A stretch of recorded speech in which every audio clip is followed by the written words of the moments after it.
Let's start with our introduction. First, toast. Cheers. Salud.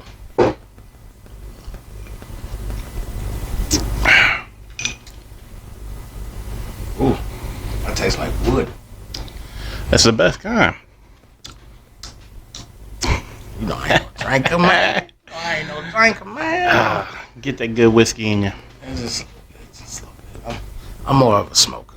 I prefer to, smoke out, roll up, blaze. Yeah, That's you got probably stay closer to the mic, or turn your mic up. Let me try to turn it a little. Can you hear me? Yeah, there you go. That's better. Better filter. All right. So, I'm David. Hey, what's going on? I'm Ryan. All right, we're gonna be sitting here having conversations once a week. At least that's how we're gonna start it off. Sure. And one-to-one, face-to-face, somebody more conservative and somebody more liberal. Whew. Fun Definitely time. liberal. Fun times. Nah, I'm fucking with you. I'm not liberal. I'm by myself. Exactly. Fuck everything else. And that's where it needs to be with a lot of things anymore these days. So, Man, tell me about that. yeah. We got to stop the fighting between to stop the division.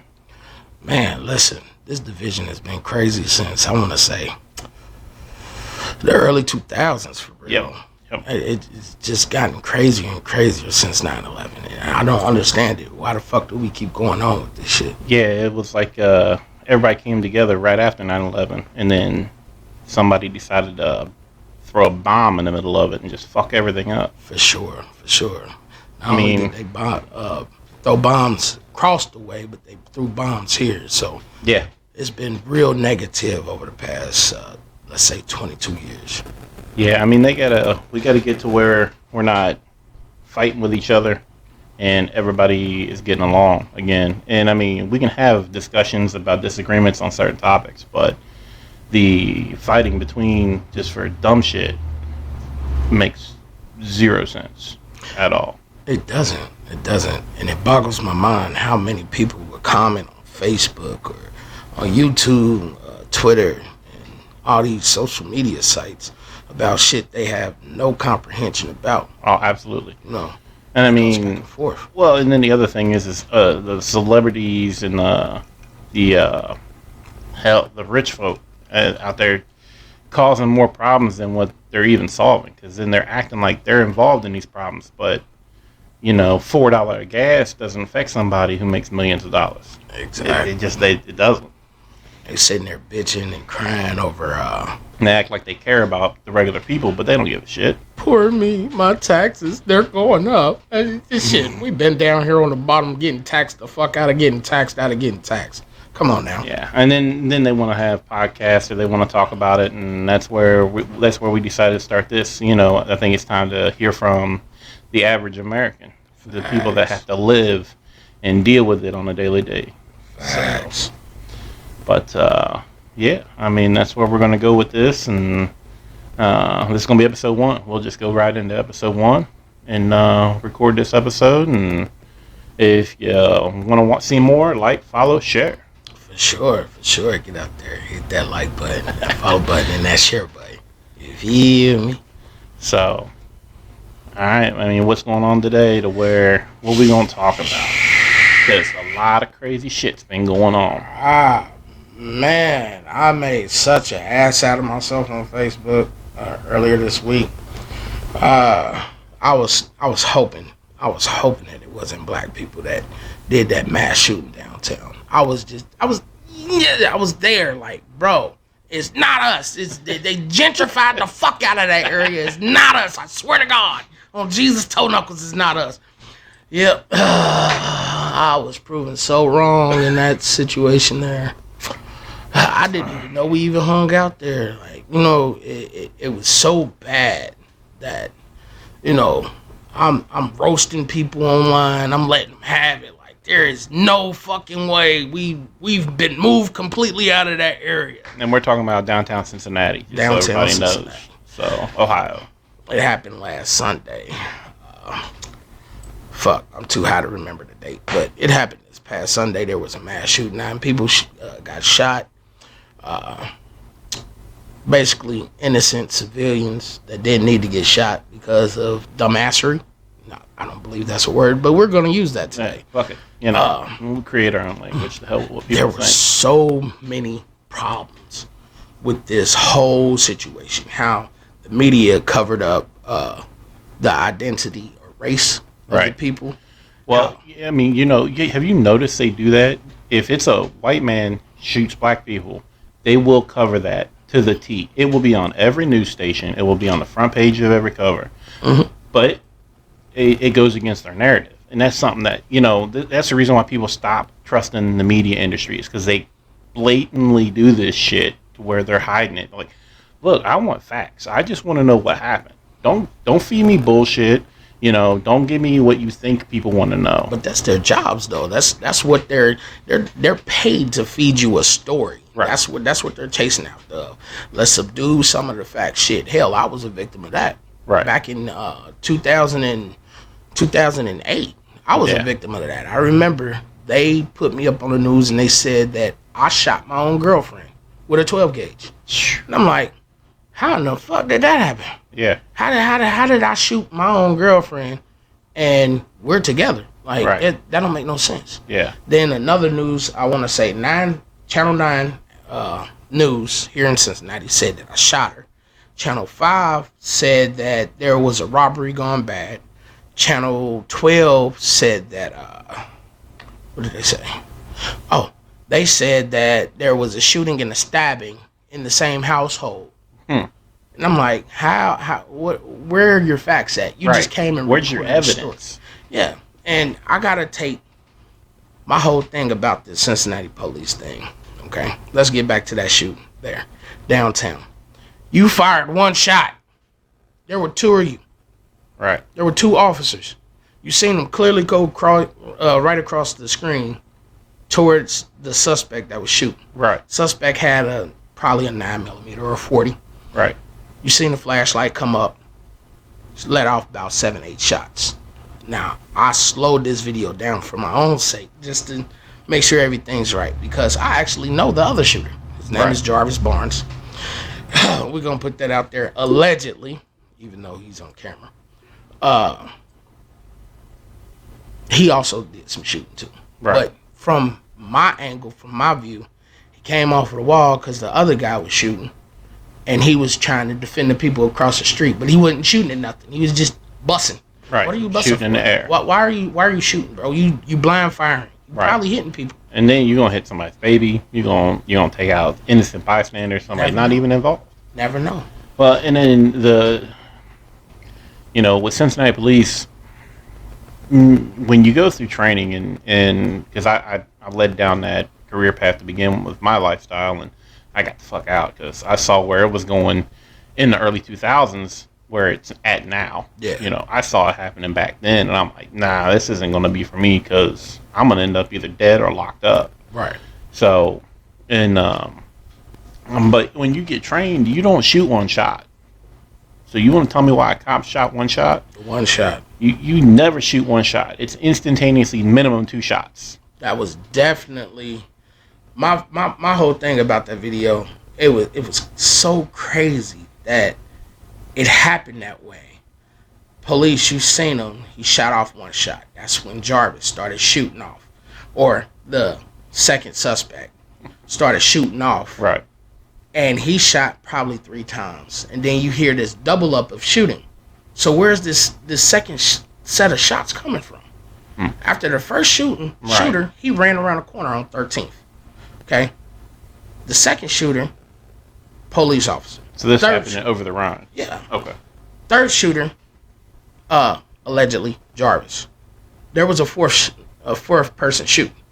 Where was that 4th gun at? Right. Where's where are you hearing these sounds come from? I don't understand how the shooting could double up. The only other way is if the first person who was shooting and ran down 13th started shooting back up the way. Right. But that didn't make no sense. Mm-hmm. The shot pattern came from, they were bouncing off each other.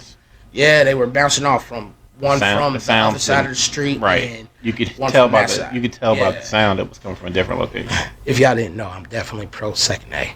Definitely pro second A. And that's something that we're gonna talk about is things that we agree on. So that's something Most that definitely. even somebody like Ryan being more liberal and me being a little bit more conservative, and we both are very pro second A. That is something that we can highly agree on. For sure. We live in the greatest country in the world, and I will always say that. And a lot of people have an argument against that, and I don't understand that argument. Definitely are. Because look, we got problems here, but I'm telling you, go live somewhere else. Before you start talking about the problems we have here and think it's that bad, go live somewhere else. Because, women being raped and pillaged in the street, I don't know about that, because, there's some places, but I like my freedom, so, the man. touristy places across the seas, they like to show you, but I want to see real shit. You can't judge off touristy places. Yeah, Look, you go to Mexico City and go to the tourist area, you'll be like, oh, this is nice. Leave Mexico City. Get in the car, drive out of Mexico City. Then come back and tell me it's the same thing. Because it's not. Because the majority of what's owned for the tourist area is owned by Americans. Or somebody out there that's just cleaning that one section up to protect the people that come to visit. That's why it looks so nice. You go outside, you can't even drink the water in Mexico. You'll be sick for days. Oh, hey, I'm going by word of mouth. I don't go down there either. I haven't been out the country. I wouldn't know. No, I don't. What I it's don't. like. Well, there's only a couple places in. Me and the wife have talked about this many times. There's only a few places in the world that I would even be willing to go out of the country to visit, and that used to be Australia. That shit changed real quick after COVID. I won't go over there now. After the way they acted and the way they treated their shit. Nah, I'm good. I keep my fucking fat ass right here in the U.S. Cause kiss my ass. I ain't going over there and living like that.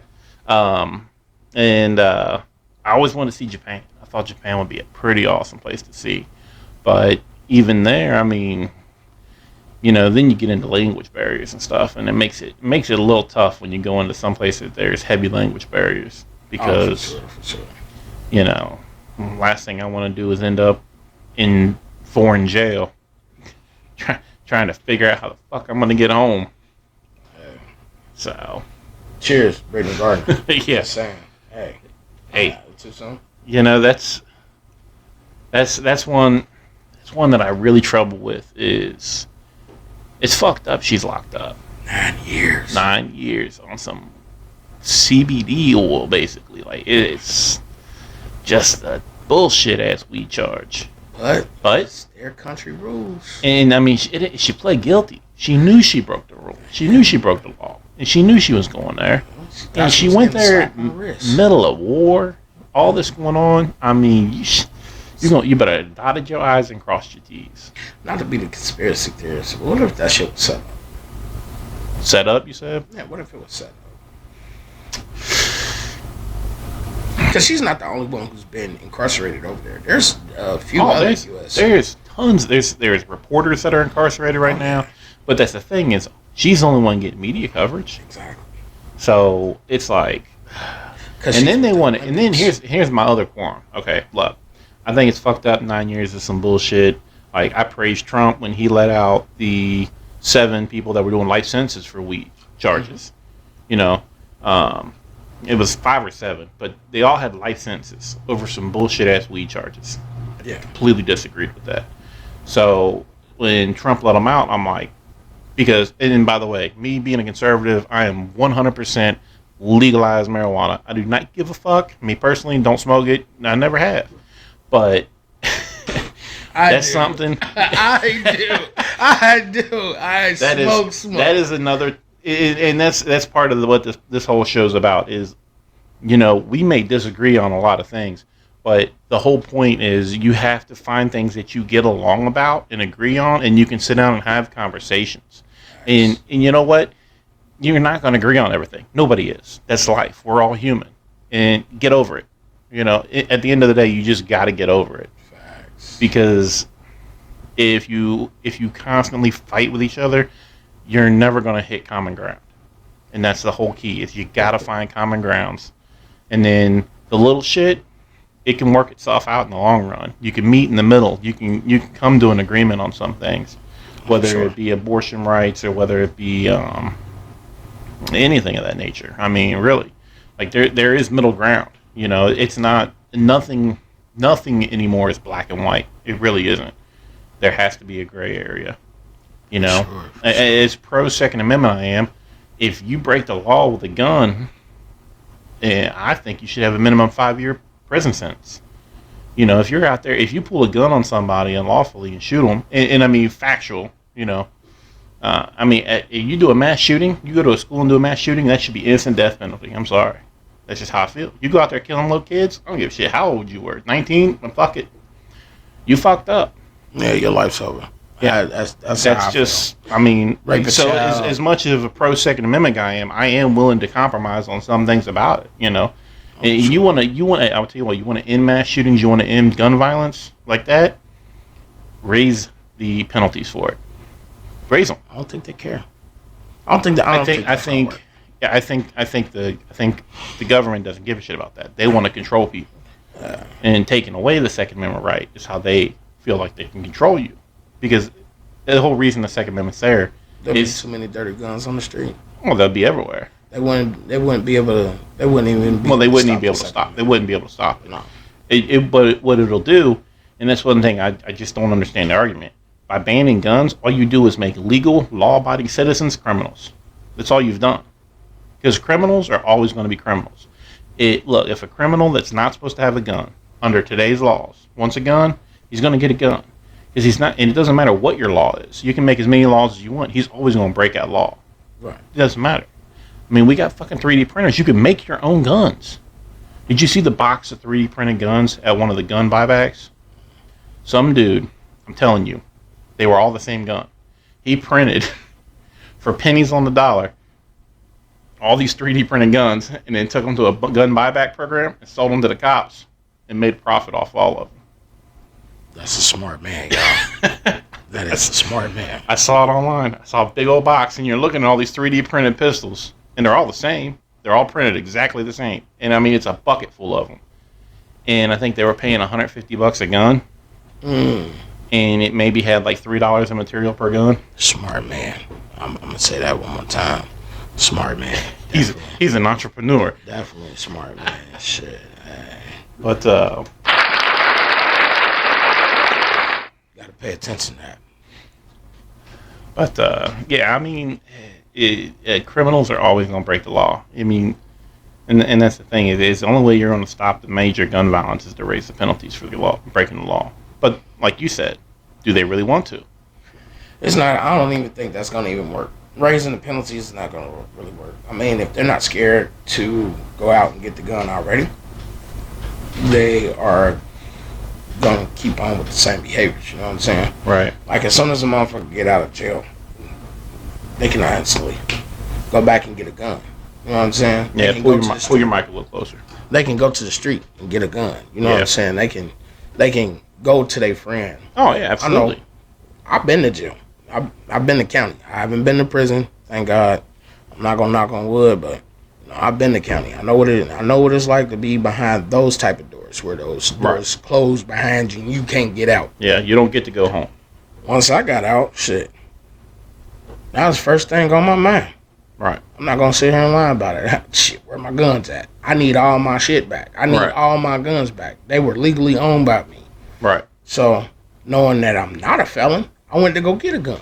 Right. Guess what they hit me with? Take a wild guess. Domestic violence. Nope. They hit me with a letter from the ATF. Oh, no shit. Yep. I went to the gun store, went to go buy me a 9. They did your background check. Did the background check and everything. And they put a hold on you. Said you gotta wait. Put a hold on me. And within that hold, I got a letter in the mail stating that if I tried to buy another firearm, I would go to jail. Now, I completed all my sentence. I completed all of the probation. Right. Did everything they wanted to do. Talk to the ATF, talk to the FBI, talk to the police. did everything. I was good to go. Right. And I still received the letter because of how backlogged all the federal government is. Right. FBI, ATF, so they didn't receive the updated paperwork from the courts before but your application happens almost within 3 days usually.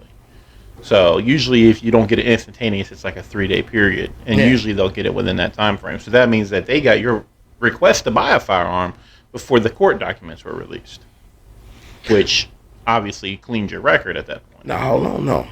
I didn't go exactly as soon as I got out of jail, though. It was like, I got on November, I got my apartment in January, and I want to say I tried that summer. So it was around June or July of 2017. Okay.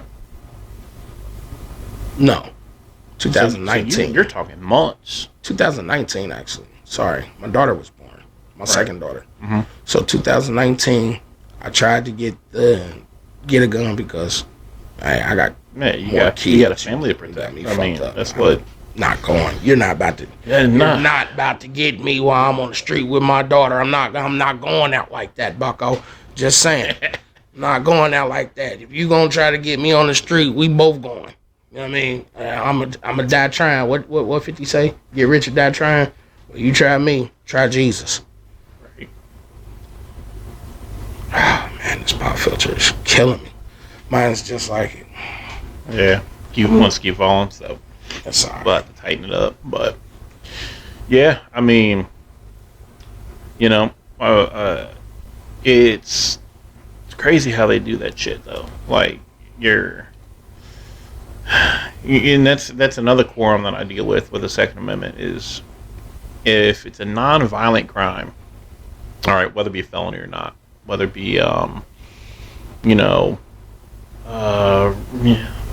I don't know. Give me something that's non-violent. Fuck trafficking. Drug charges. Perfect. Drug charges. Let's do a marijuana charge. All right, that'll disqualify you from buying a gun immediately. Like you don't have to currently be using. If you got caught and you got charged with it, then that disqualifies you from being a gun owner. And technically, no. Well, depending on the charge. If it's a felony charge. If it's a felony charge, let's go that route. If it's a felony charge. Yeah. But ultimately, if we look at it that way, then I look at it as felony weed charge, drug charge. You've served your time. And once you get out, once you're free, then you should be able to have your Second Amendment rights back.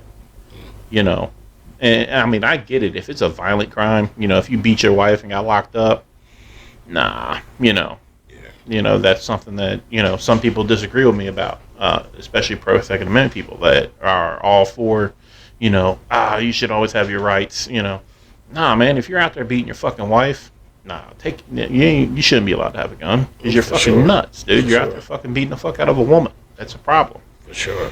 So I ain't gonna lie, some of these chicks deserve to get their head smacked off. I ain't gonna lie.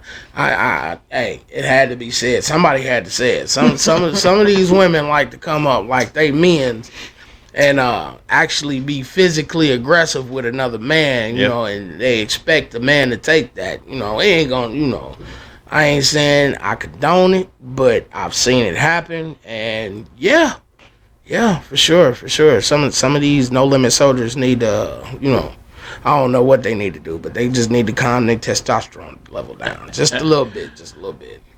I'm gonna say things that you ain't gonna like. I'm gonna tell you that I'm so true to my word. I'm just a truthful type of guy. Now they're gonna start calling you names now. They can call me all types of names. I've been called all types of shit.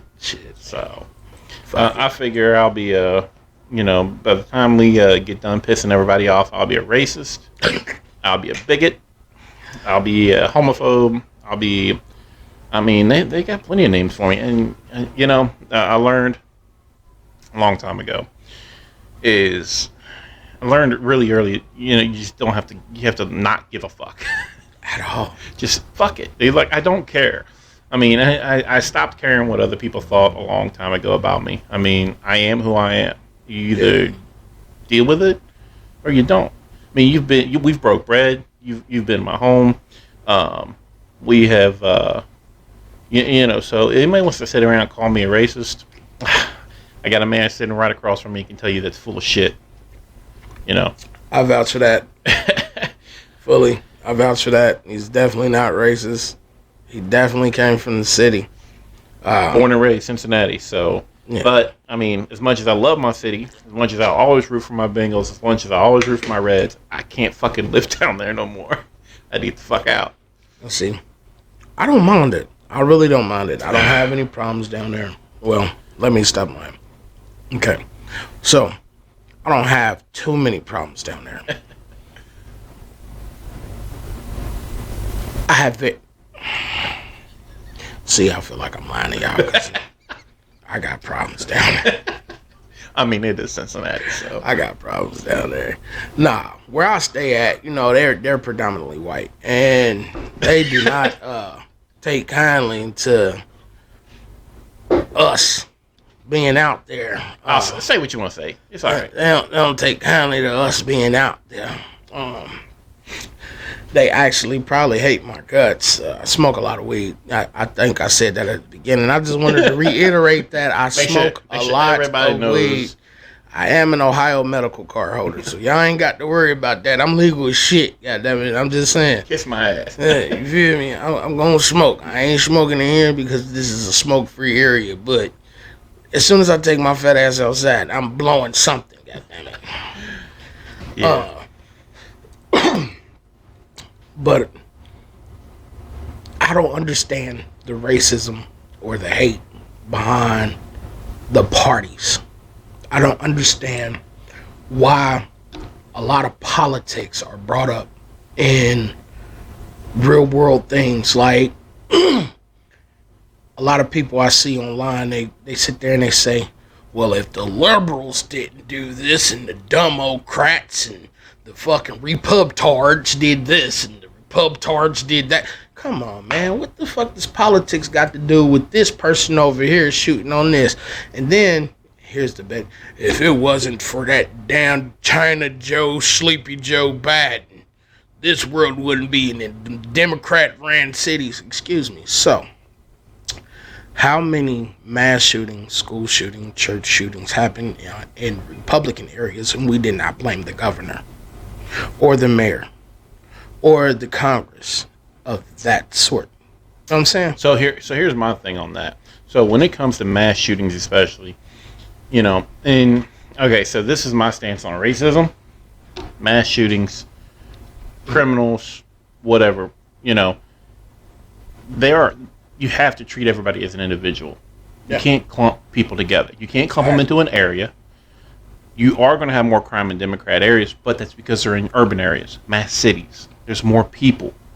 You come out here and live in the sticks where I live. I mean, you drove here, you had to pass through cornfields and everything. Hey, listen.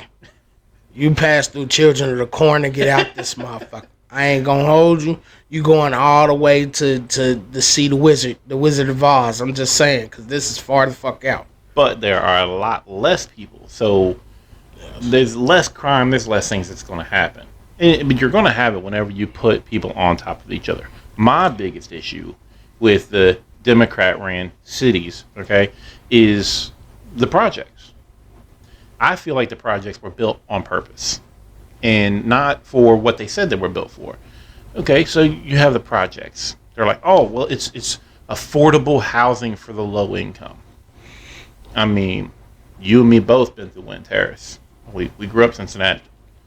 How many people were living there because they needed help, or were they taking advantage of that situation? I plead the fifth. I mean, let's be realistic. But then my other thing is who promotes those areas? Like, here's your meal ticket. We'll give it to you for free. Only thing we want, vote for us. Both. Both. Both try to lobby for the projects. Well, they do, but the biggest thing is, I think that's the biggest waste of time. It is. It is. Because you want to help people, you help people on an individual basis get on their feet. You give them a time limit. Like, look, we'll help you for this long, but this isn't a handout for life. People take advantage of it. They live off of it for life. Yes, they do. I mean, I know people that grew up in the projects and still live in the projects and have lived there since they were a child. And now that they are just following in their parents' footsteps. Like, look, I'm sorry. I strive to be better than what I was raised in. I grew up on Vine Street in Cincinnati. And as soon as I had the money, I got the fuck out. But I worked my ass off. 2 jobs, you know. I didn't have kids till I was, you know, financially stable to take care of them. And then still, shit gets tight, you know. We're out here working all day. Shit, I was in the streets. I'm not gonna hold you. I come from a good loving family. I'm not gonna sit here and hold you. Military brat, Army, Fort Stewart, 3rd Infantry, Green Beret. My father, rest in peace. Thank you for your service. Even though the military fucked you and your family afterwards. Well, let's be honest, the military fucks just about everybody in their family afterwards. They fucked us. And that I'm gonna get hate from conservatives over that because I have a problem with the way the military treats veterans. I have a big fucking problem with it. I don't think that you're gonna get any hate from the conservatives from that because they know if they actively serve, right, how they get treated. Oh yeah, absolutely, that too. They know. Yeah. And as a military brat, and my family being military, all the promises and shit that the military promised us as kids, oh, we'll send you to college and we'll help you out with this and after your they'll find some reason they'll find some reason not to do it. Exactly. My father's funeral should have been paid for. He said 17 and a half years. Yeah. 17 and a half years, at least 2 tours. And you know, I can reach in on that because when my grandfather passed away, he was a Navy vet, and he served for years. And they came out. We were at war still. It considered at war, our, you know, boring, you know, no death war in Afghanistan at that time when nobody was even dying. That was like the few. Well, I take that back because this was earlier. But anyway, when he passed away, they paid for one thing. That was his headstone. And they sent 3 officers out to do the military funeral.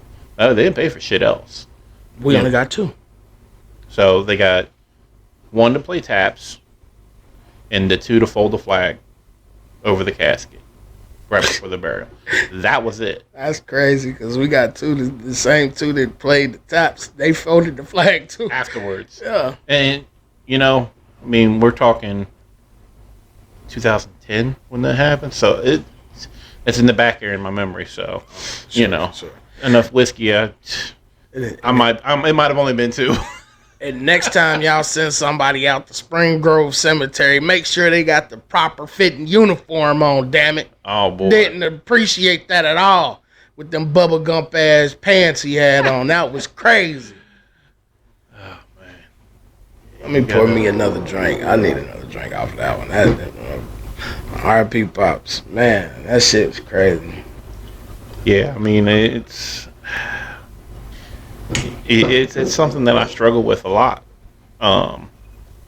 with the way the U.S. military treats, you know, veterans and the troops, and I mean the VA and a lack of medical care, and then and I can segue right into, you know, group or what is it that everybody always wants? It's government paid healthcare. Okay, here you go. Here's a perfect example. Look at the VA. They don't take care of nobody. Half of those guys end up committing suicide because they're not getting the right treatment they need. And you expect me to want to be okay with you saying, oh, we're going to do health care for everyone and the government's going to control it? Fuck that, dude. No, absolutely not. Last person I want in control of my health care is the government. Telling me what treatments I can and can't get. I concur to that. I definitely concur that. You know, I mean, if you want to, okay, so if you want to, you know, I mean, we already have Medicaid for people that are low income and that need the help. You know, I don't understand it. That's county based, and that treatment is so fucking shitty. Right. It is so shitty because they rather drug you. Oh yeah. Put you on opioids and shit like that. So I'll give you an example. So you've met my old man. He has been through back pain for years. They made him, okay, it's easily correctable via surgery. He's yet to been able to have the surgery because he was on disability at the time. He's still on Social Security disability, but his insurance was covered under it at the same time. Yeah. The government made him go through. He went and saw a specialist. The specialist said, I just need an MRI. Okay? 6 or 8 weeks. No. They said, no, not yet. Then we want him to get an x-ray first. Doctor's like, I don't need an x-ray. I already know what's going on. I need the MRI. They're like, no, he needs an x-ray first. So we're going to pay for an x-ray first. Okay? Then we're going to send him over. I want him to get a CT scan. Yeah. So we're going to pay for a CT scan. Now, this is the government spending taxpayer dollars. Then we're going to turn around and then we'll pay for the MRI. The doctor only needed the MRI. He didn't need all the other bullshit. Just to finalize the diagnosis and then try to get him help. But then they turned around and they just want to dope him up. They'd rather pay for the opioids and put him on Percocets or painkillers, whatever, instead of just paying for the surgery to get his back fixed. So he's still on disability and he can't work because you were too cheap to just pay for the surgery instead of, where we're at today, where he's still just collecting a disability check. Oh no, I think that's with all healthcare insurance agencies, though. They're all in it to fuck the American people. Well, the thing is, though, is if you're paying for your insurance, like when I go, because I've got a pinched nerve in my back, when my back specialist said I need the MRI, I got an MRI, and the insurance paid for it. That's tragic. That's what they're fucking paid to do. All right, I pay for my insurance. My doctor says get an MRI. I get an MRI. But the government controls what you can do when it comes to government-based insurance. And I also believe it depends on the company that your insurance is going that can too. Like my wife's, her insurance is trash. Right. She has like United or some shit like that. Mm-hmm. United Healthcare. And they want like you have to pay like $5,000 out of pocket first. Yeah. Right. And I mean, every insurance has you have your deductible that you have to meet for the year and your out-of-pocket maximum. Yeah. And I mean, we've got great health and care. I think my out-of-pocket maximum, the most I ever pay in a year is $1,200 out of my pocket for any medical treatment. Yeah. So that's the most I'll ever pay in a year. But we have, the company I work for, we have great health care insurance. But it also, like you said, it depends on the company. Yeah. And I mean, there's companies that will try to refuse it, but and the nice thing about that is used to be you could just go get a different insurance company. Even if it was company provided, you could say, well, you can decline the company provided insurance, and you might pay a little bit more to get the insurance out of pocket, but you could do that. And then that was my biggest argument with Obamacare.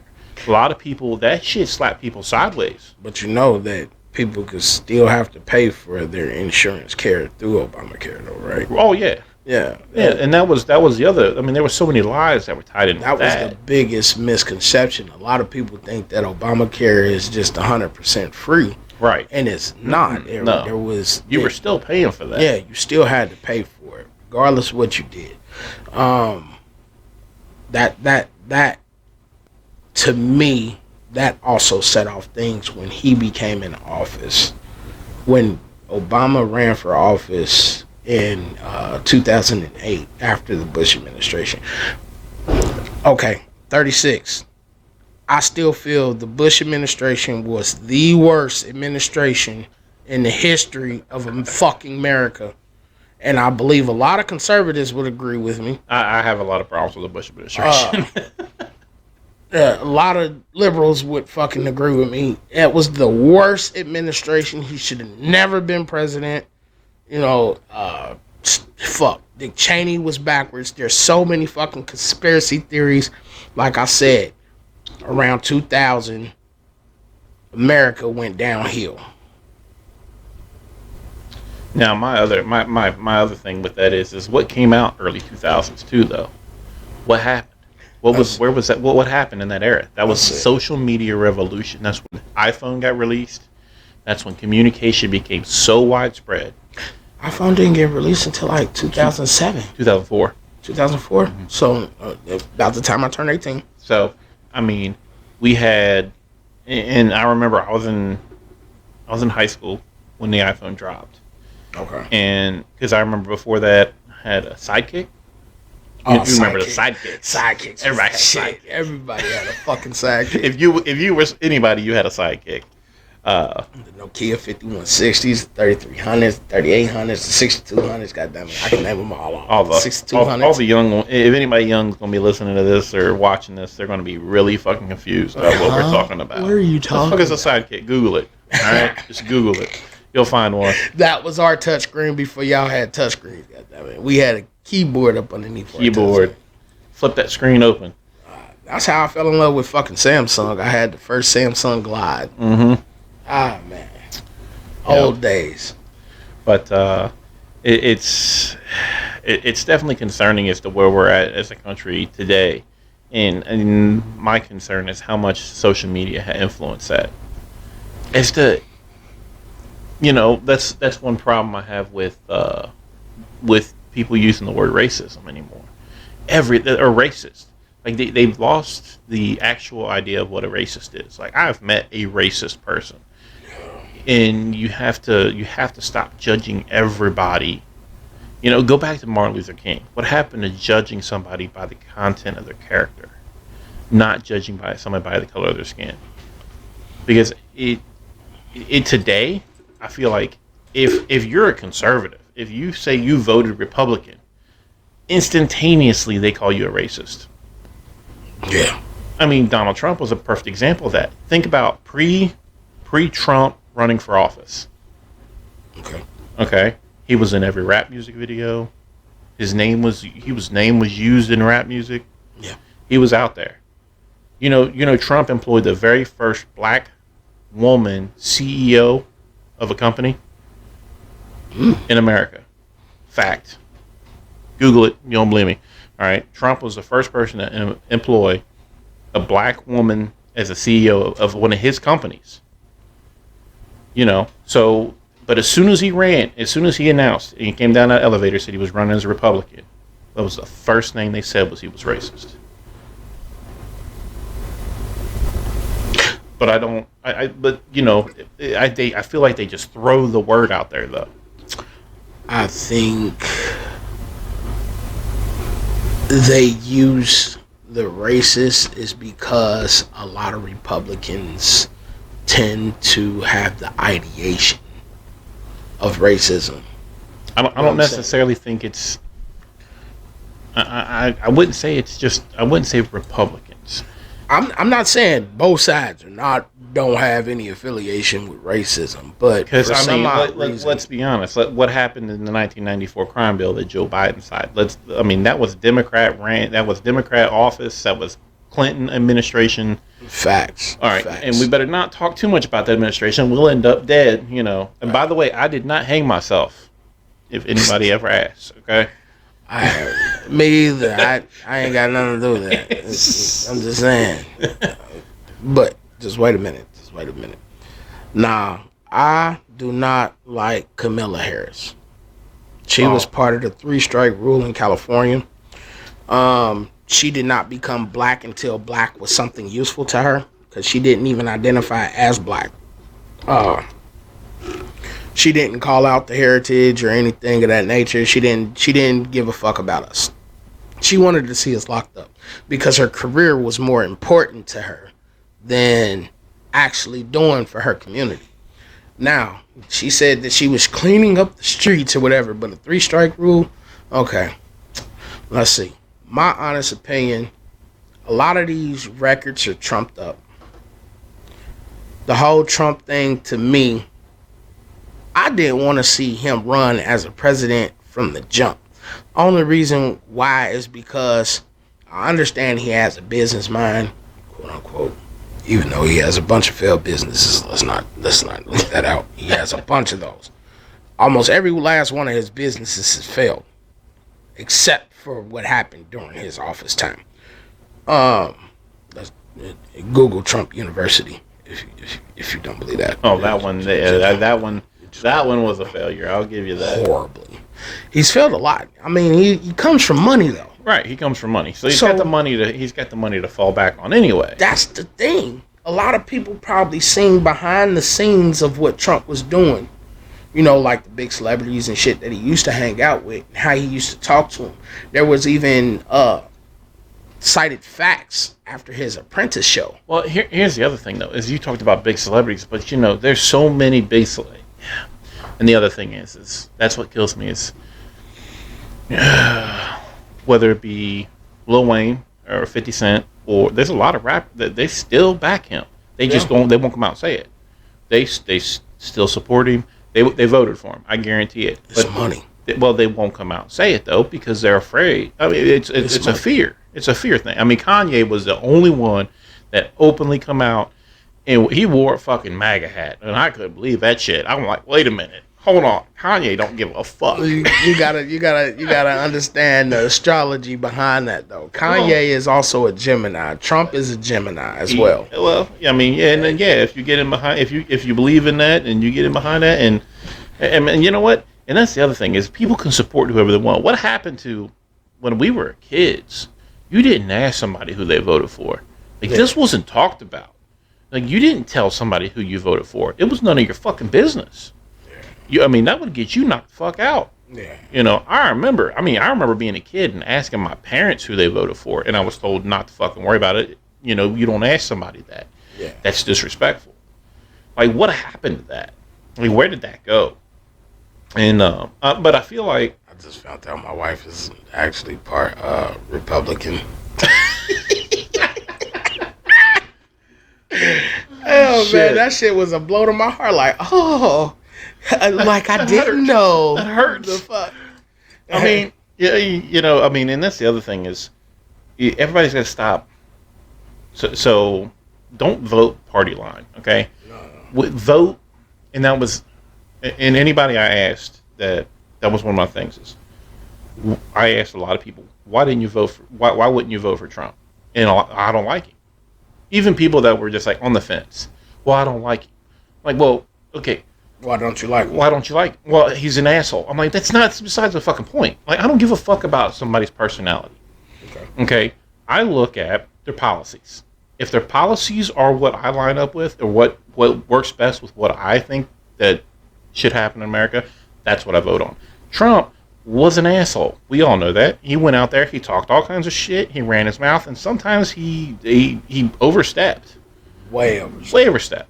He talked about shit he fucking was wrong on left and right. But again, like you said, he was a businessman. He wasn't a politician. He didn't know half the shit he was talking about any fucking way. Yeah. But the policies he wanted to put in place, I could support. One of the biggest, most controversial, the border wall. You know that they're finishing the border wall now. Are they? Oh, yeah. They are finishing the border wall. And that new press secretary, dude, have you watched her? The one that took over after Circlebox Saki? Fuck no. Okay, so this chick that took over, because, it was a big thing. She was the first black lesbian, blah, blah, blah, blah, the ever serve in this. I'm like, whatever. Okay. I could care less. Look, my thing is can you answer the questions that are being asked? Well, she was asked about that. Oh, we're cleaning up the old administration's mistakes. And wait a minute, though. You're finishing the border wall. And you know why, right? They had to. Well, no, it's because Texas didn't give a fuck and got sick and tired of dealing with all the policies that they changed and letting all the people come in. So they're putting them on buses and shipping them to D.C. Busloads going to D.C. and New York City. I don't know about that. Yeah. I don't know about that. See, I well, didn't follow the border wall. I thought that the whole border wall shit was full of shit from the jump. That's one of the reasons why I didn't agree with his policies. Right. America, as we grew up, was a melting pot. You know what I'm saying? And my thing is, and look, you know what? And I agree. And I think that that's what makes America great, if you ask me, is that we are a collection of different cultures and ideologies and backgrounds. And I have half Cherokee Indian background and half German background. Yeah. I'm a blend on my own. So I don't have a problem with people coming to the country. I have a problem coming to the country illegally. But that's how we all came here, though. Originally, correct. That's how we all came here. We all came here. But if you think... So here's my thing, though, is if you want to come here, and I get it, but all right, so here you go, because this all came up during the abortion deal in Ohio. So you hear about the 10-year-old girl that had to get an abortion. Mm-hmm. Okay, so that was a top news story for like 1 or 2 days. Is she went to Indianapolis to get the abortion because Ohio law, they tried to say Ohio law wouldn't let her have the abortion after the abortion, the Roe v. Wade overturning. Well, come find out that was a lie. She never even attempted to get an abortion in Ohio. Okay. She was raped by the boyfriend of the mother. They were all illegal immigrants, so she went to another state to get the abortion for her daughter to try and avoid him getting caught. Because then she actually tried to prevent the police coming to arrest him after the news story broke. David Yost, the senator for Ohio, started to investigate it. He's like, bullshit, we haven't heard anything about this. No claims came out in Ohio. There was never even a police report filed. So then they started to investigate it. Then the police found out about it. Then they tracked it through Indianapolis through the doctor that performed the abortion. Because Ohio, the law says if it's medically necessary, you can still have an abortion in Ohio. Yeah. And at a 10-year-old, that's medically necessary. A 10-year-old can't get birth. Let's be real. So it wasn't that Ohio wouldn't do the abortion. She was trying to hide the fact of why they needed the abortion.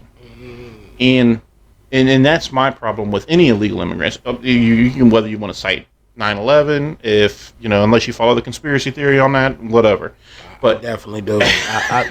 I'm gonna iterate that too. I definitely follow the conspiracy of 9/11. I don't believe that no damn planes brought those buildings down. As we seen the building fall down. What is an implosion? Look that up. Google it. But I mean, whether you, no matter what reason anybody comes to this country for, as long as you're here legally and you're not a criminal and you're not going to harm somebody else, I'm okay with that. And if you want to discuss changing immigration policy, I'm okay with that and making it easier and cheaper. I have a problem with how expensive it is to become an American citizen. That's a fucking problem. Okay? I have no disagreement there. Yeah. That's something that I'm willing to bend on when it comes to the immigration policy. I have a problem when MS-13 gang members and when we have the drug cartels running fentanyl. Because, look, as much as a supporter of legalized marijuana is, that fentanyl shit is killing people. Everybody. We ain't gonna talk about the fentanyl. I'm gonna get real quiet on that, cause we all know who really bringing the fent in. I'm just saying, we know who's bringing that fent in. Just like we know who was really bringing the coke in. We know. Oh yeah. How it was getting to the projects. I'm gonna say it just like this. Ain't no ninja in the hood about to be in the house just, I'm playing with cocaine. Hey, let's make it bubble the fuck up. And hey, look, we have crack. Let's smoke it. Ain't no nigga in the hood gonna sit there and do that. Ain't it? That's common knowledge right there. We ain't about to do that. We gonna get showed this from some guy that's in the lab coat. They're gonna show us how to cook, process, and do all the extra shit. That's how the 80s and the Reagan administration popped that out there. It was out there in the 70s, but the 70s they had coke. The 80s, that's when the crack babies came. That's when the crack epidemic started. That's when the crack hit. We know who them G-men, we ain't saying no name, I'm just gonna say the G-men, brought that shit to the hoods, and they sold crack to the nearest person near you. I'm just saying. As far as the fentanyl that's became a problem, the only reason why it became a problem is because the target audience didn't get hit the way they expected it to. We didn't take on to that the way that they expected it to. Right. It went left. And then when the politicians' kids start getting to that shit, They like Hunter Biden. shit. All of them. God damn it. I'm gonna say it like this: all them politician kids got a drug problem. Every last one of them. We ain't just gonna call out Biden Hunter. Well, even though we know he a cokehead too. When you're taking videos and posting them or putting them on your computer, I mean, he having fun. He having fun. He having fun. He having fun. He's shit. Yeah. He's snorting the fuck out of it. He like, yeah, come on with it. Fuck. And then right there, you can go segue right back into the fucking media coverage because the bullshit that they pulled with that story. You know how they gonna hide that right before the election? So convenient. They hide a lot of shit before elections. I mean, it's funny how to me, Obama was a puppet. Yep. All the presidents technically. Well, you know, and I'll give you my take on Obama. So when Obama first ran for office, it was before my time heavy into politics, and I listened to Obama speak, and the man could fucking talk. Oh yeah, he could sell you the fucking water off the floor. Yeah. He could talk, and he spoke great. He was a good image.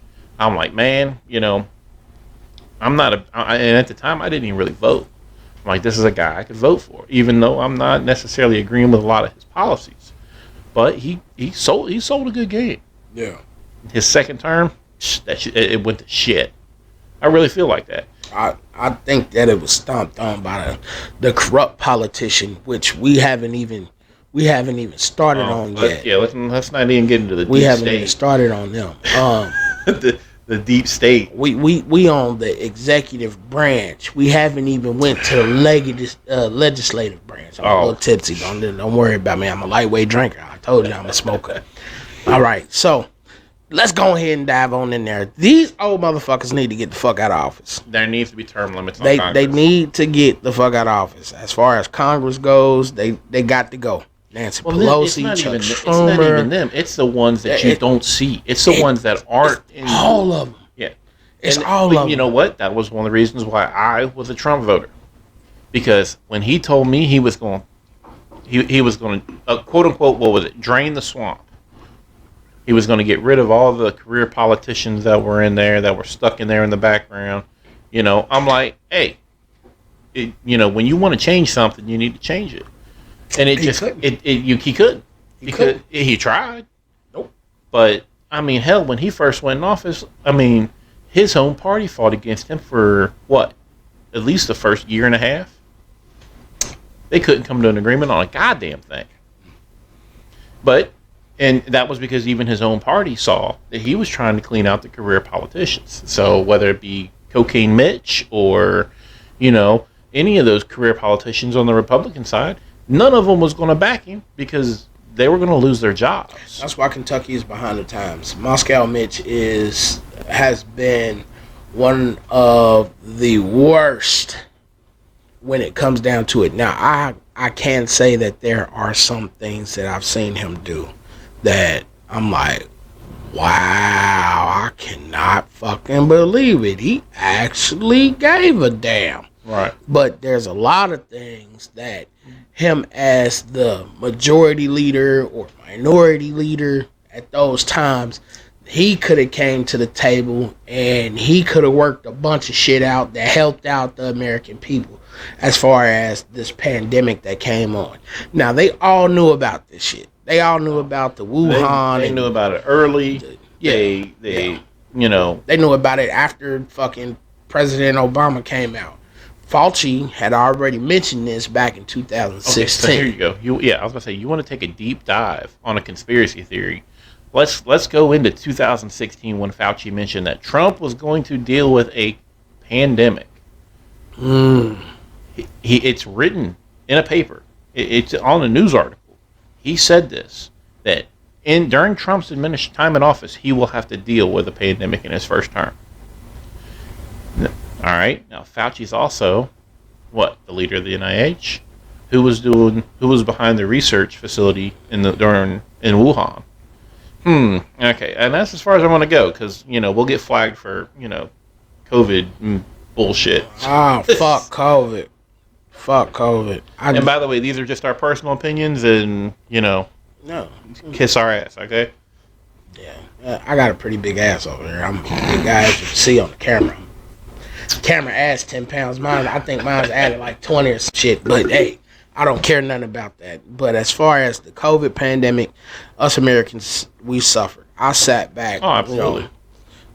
I worked my ass off during the pandemic. I was one of the guys, and I worked a bullshit ass fucking job. I worked for Edible Arrangements from February, the end of January of 2020, at the very beginning of the pandemic, all the way up until like summertime of 2020. And I was the one delivering all the hope you get better little, fruit baskets and shit like that. But I bet you that business was popping because people couldn't see nobody. It was. It really was. And I'm thinking to myself, like, maybe I should just start just cutting some fruit up at the house shit and start selling it, dip it in a little bit of chocolate. Because, fuck, you could have went to Golden Corral and dipped it back before the pandemic. You know what I'm saying? Shit was just crazy back then. And as I'm driving through, because this was my area, Trenton, for all you who don't know about the Cincinnati area, Trenton is like a very rural area. So just imagine my black ass riding out through here knowing exactly how rural this area is and how they feel, how certain people feel about us. At the time when I was growing up, it was not interracial or anything like that. If you was black, you was getting your ass pulled the fuck over and possibly getting your ass whooped or going to jail. I'm just gonna tell you that now.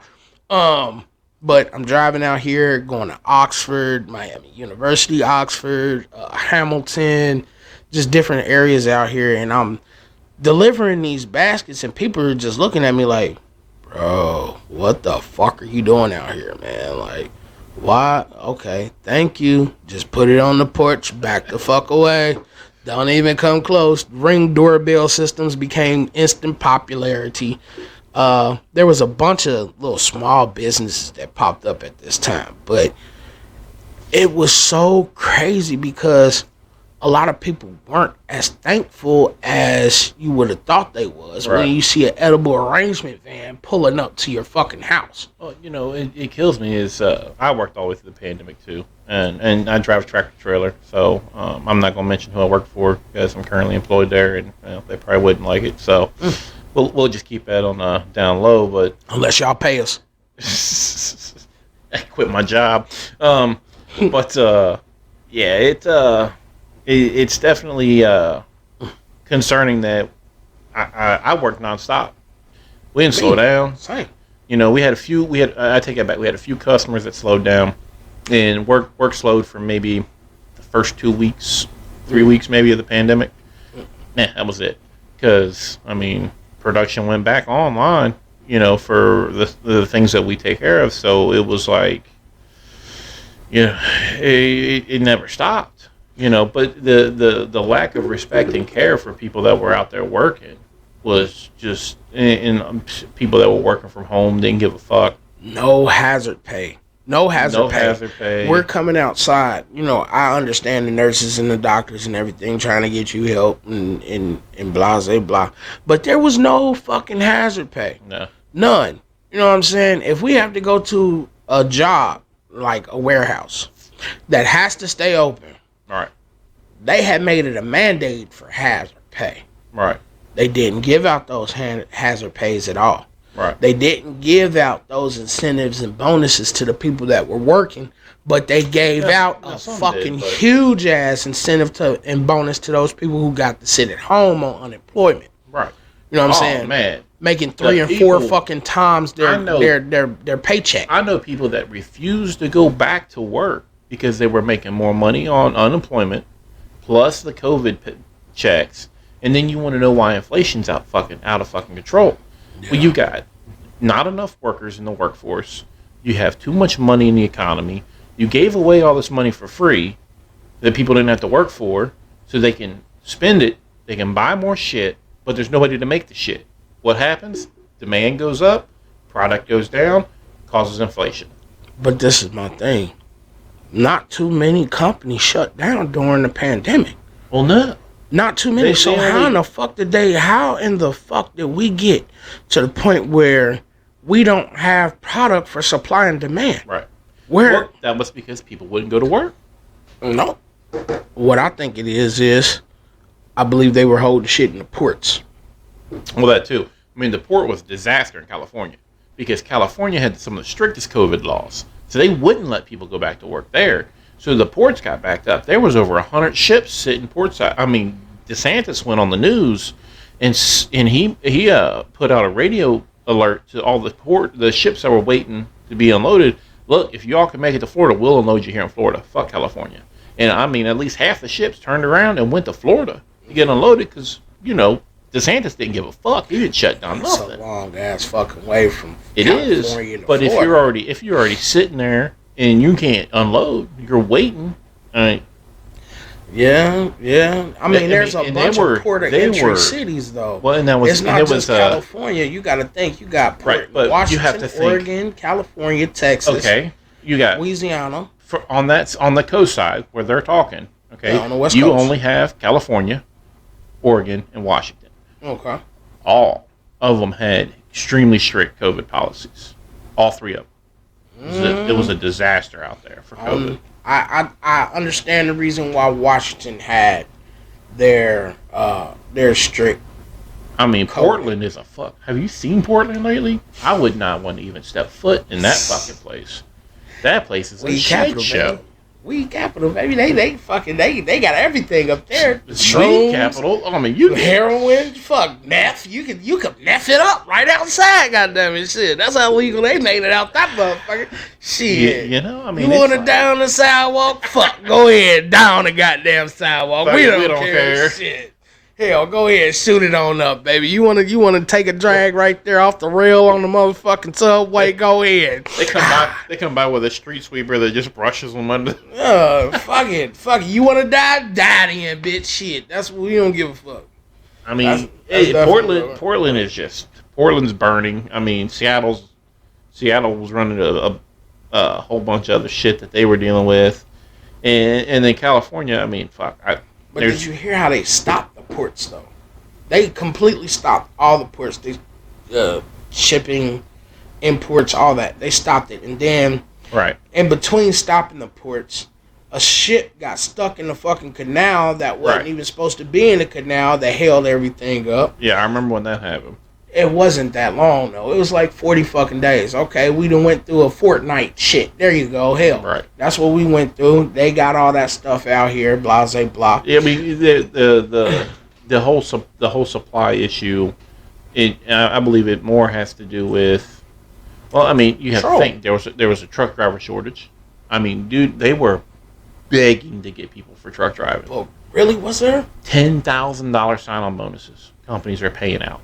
They hand you $10,000 to walk in the door and come work for them. I believe it. Because they couldn't get enough, but there was so much freight that needed to be moved across the state, across states. So whether that be part of the reason why the ports were backed up, but then you also saw the union at the port of entry in California go on strike, refused to work because they were saying they weren't getting paid enough, and that was a whole nother fucking issue that all happened during COVID. Because everybody, I mean, let's be honest, everybody took advantage of COVID. So what do you think about all those videos that were circulating online from the various truck drivers? Because you're in the trucking industry. The various different truck drivers that were posting those videos online on TikTok and Facebook Reels and Instagram showing that they were just sitting there. Happens all the time. A line of them be waiting.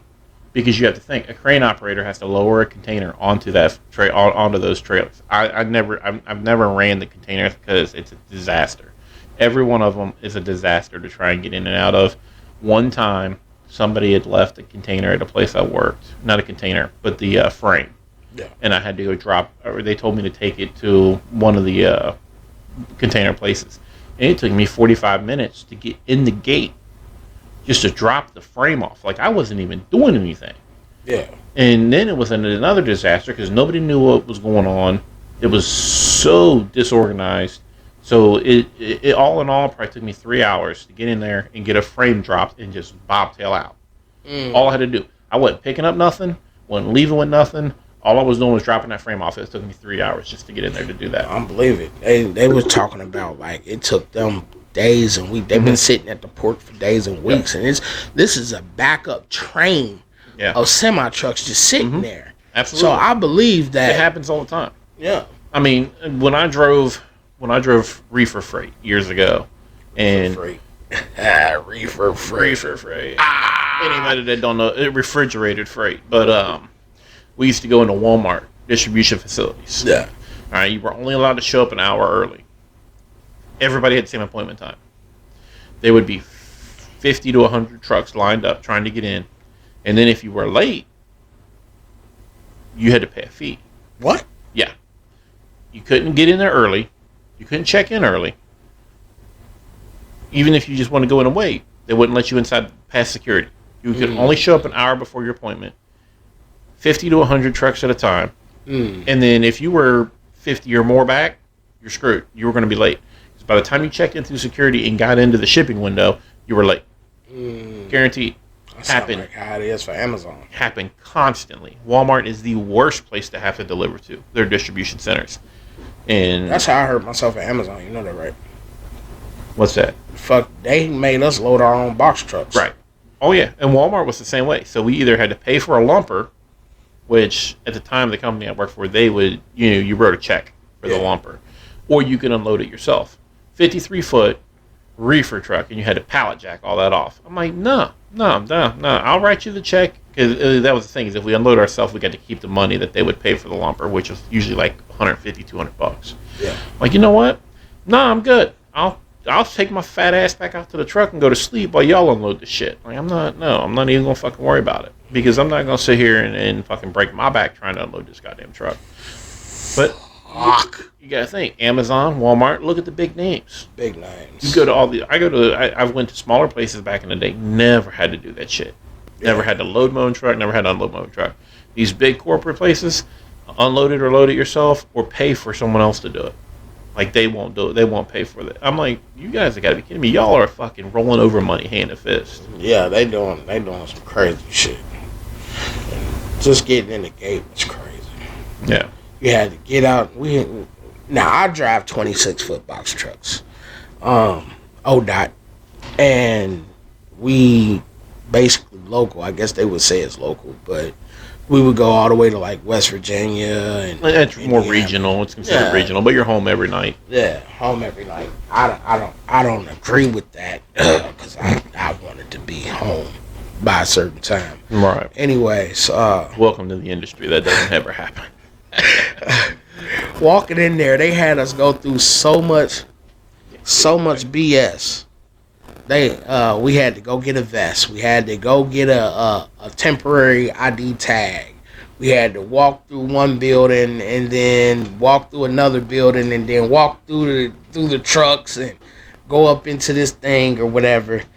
And that's when my boss, he was driving the truck and he didn't back the box truck in correctly. The fucking pallet jack got stuck on the back of the dock between the box truck and the dock, and we got a full fucking load on this damn pallet jack. Can't get the load off at all. Can't lift it up. It's just stuck. Can't get the pallet jack out from under it. So we trying to move this fucking pallet jack, and I'm grabbing the back of this pallet jack, and I'm giving it all my might. It's no good here. He's at the front of the pallet jack trying to lift it up. I swear he caught a hernia or something. I don't know what the fuck he caught, but I caught fucked up shoulders and shit like that. So it's kind of crazy how these big corporations are getting away with so much like tax evasion. To me, going back into our politics, the big corps are the very problem. They're paying for the politicians. They're paying for the congressmen and the women instead of the congressmen and women being for the people. They're for the money. And that's where we have the problems at. I mean, I have a big problem with lobbying. I have a big problem with people being able to just throw money at politicians and to get what you want. Like, that defeats the purpose. The politicians are supposed to be representatives of the people. You see the paychecks they gave themselves Oh, dude, I can over only the imagine. pandemic, though. Oh yeah. They gave themselves huge fucking stipends Oh yeah. over the pandemic, and then on top of that, let's see, we got close to what, $7 trillion Mm-hmm. in this entire time. The people only got 3 checks, Yep. totaling like 5,400 or some shit. For the max for, let's say, a 4 family was one. What was the politician? One of the politicians' husbands got a bunch of COVID relief money. Trump did too. Trump and his family got a bunch of loans, and that's the reason why. That's one of the reasons why allegedly they were trying to get him up out of office. He was doing illegal shit with our money. Yeah, I mean, I don't know. I haven't. Yeah, I mean, and that's my thing. My that's one of my problems I have with the allegedly a lot of times is because they allege a lot of shit and then they never come back with the evidence. Well, this time they writing checks and cashing in those statements. They definitely went inside his Mar-a-Lago home and grabbed a bunch of shit. Because it's funny that he come right out. First thing he said was, "What? Show him what you took. Go ahead." Because he didn't give a fuck. He's like, there was no point in you coming to my house. You wanted that shit, I'd have gave it to you. Show him what you took. But that's the thing. They asked him for it several times. Yeah, supposedly. They come on now. You know they asked him for the shit. Probably. He's probably being a dick. He wasn't supposed to take it out of the fucking White House in the beginning. That's the question. That's my question is, what did he take? Like, because they still won't tell nobody what he took. Supposedly it's top secret, and the DOJ just shot down the whole release of the warrant. Of course they did. I understand that because nowhere in history have I read that a warrant has been publicized unless you file for a motion to discover. Right. I've never heard of that. It'll probably end up coming out. It's going to come out one way or another. But it's awfully funny that they did it right before the midterms. And then they also, and here's the other thing is whatever he took, a sitting president, when he can declassify any material if he wants to. That is within his parameters of what he can do. He is allowed to declassify that material. So if he wanted to declassify it and take it home, then technically he didn't break it. Apparently all he took was some stuff that they wanted for the National Archives. I don't know. They're talking about some nuclear shit now. Well, yeah, I've heard that. They're talking about some nuclear shit now. But again, it's all allegedly. Like there's I'm a facts-based guy. Look, if he took some shit he wasn't supposed to take, all right, he fucked up. That's on him. But bring me the facts. Show me the proof. Because at the same time, it's funny that they did this, but there's no charges still being brought. There's nothing. Like, they haven't... Because he's not like a normal citizen no more. You know what I'm saying? It's not like me and you, say if we went out and we did a crime together, right? Right. And the police just came back. Well, it was a black guy and a white guy in the fucking pickup truck, and y'all fit the description. Come on, you're under arrest. It's not like that. They have to do a whole bunch of due diligence because of his position. They're gonna have to make sure. Yeah. But at the same time, it's like you would think that they would. Like, I'm in a bad quorum with it because I feel like. Here's the thing, and publicly, it's backfired on the FBI already. Because they won't release that information, they've already lost the respect and the trust of the American people. Like, the polls show it. Like, only 20% of America trust the FBI at this point. Mm-hmm. Okay, and now you have the FBI raiding the ex-president's home while he wasn't there to take some shit out of his personal safe. They won't tell you what it was. There's rumors of what it is. Nobody's saying facts. Then the informant that said that the whatever it was in there is anonymous, just like the Russia collusion informant was anonymous. I think his informant was his own wife. I was probably thinking it was more, if there was an informant, it would be more on the Secret Service side, because he still has Secret Service around him constantly. Yeah, that. But I honestly think it's somebody that's closer to him, and it might be. And quite honestly, if you think about it, look, they divorced right after his presidency, so there's something there. You know, I didn't hear that. Oh yeah, did they divorce? Yeah, she left him. They didn't go to the same spot right after the presidency. She went somewhere else, and he went to Mar-a-Lago. I didn't hear about that. Yeah, I have to look into that. Yeah, that's interesting. Yeah, I mean, I didn't hear about that. There's something somebody that went on. If somebody said something, she knows something. Oh, and then if there's something to be known, she would know it. She knows something. But but like I said, at the same time, you look at the FBI. How long have they been investigating Hunter Biden? Before Trump left office, he's been under investigation for all this tax evasion, all of the crimes and shit. His laptop. They've been questioned. The FBI directors have been questioned about where the laptop is, and nobody can answer the question. Hunter Biden ain't the one who ran for office, right? But okay, so let's go to Hillary Clinton. Okay, we can go down that rabbit hole. We can't go down that rabbit hole because she never got elected. She didn't make the cut. God damn it! She didn't raid her house. They wasn't ready for a woman president. Honestly, my only thing about Hillary Clinton is when her husband Bill was in office, we all know who ran the fucking show. Who did the political shit and who she had the dick in the balls in the relationship. He did, Bill. There was a reason why he was getting his dick sucked by a different woman. Exactly. We're not gonna name her because she's out suing people. I'm just saying. You know what I'm saying? She don't like her name being used, so we ain't gonna use her name on this podcast right now. But she had foreign policy down pat. That's my only thing about Hillary. And a lot of people wasn't ready to see a woman in power. The problem with her foreign policy, though, is, look at the fucking, what was that shit show that she was behind? Oh, shit. Now I'm going to make myself look like an idiot. Where all the military guys got killed because she wouldn't send in reinforcements. Benghazi? Yes, the Benghazi disaster. Okay. I mean, let's be honest. Like, that was all on her. That's all that we know about. Well, and again, that's all that we've been told about. That's all that we know about. But I'm almost willing to bet, had that mission went successful, we wouldn't have never heard about it. Oh, absolutely. You would have never known about it. I'm pretty sure there was a whole hell of a lot of black ops mission. Oh, yeah. Out there.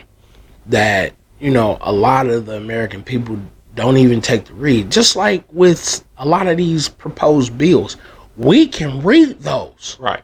You can read We can look them up and read all 1,000, 3,000 pages. Oh, yeah. If you want to get into politics, take the time to read one of these bills they write up before you want to sit here and comment That's on. a bunch of padded bullshit that's repetitious. And the shit that they slip in there on both sides, I fucking don't like it. Look, you want to pass a bill, you come up with a bill for a specific subject, and that's the only thing that is written in that bill.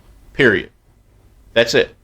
Don't bring a bill that has 85 things hidden in it on either side. It's horse shit.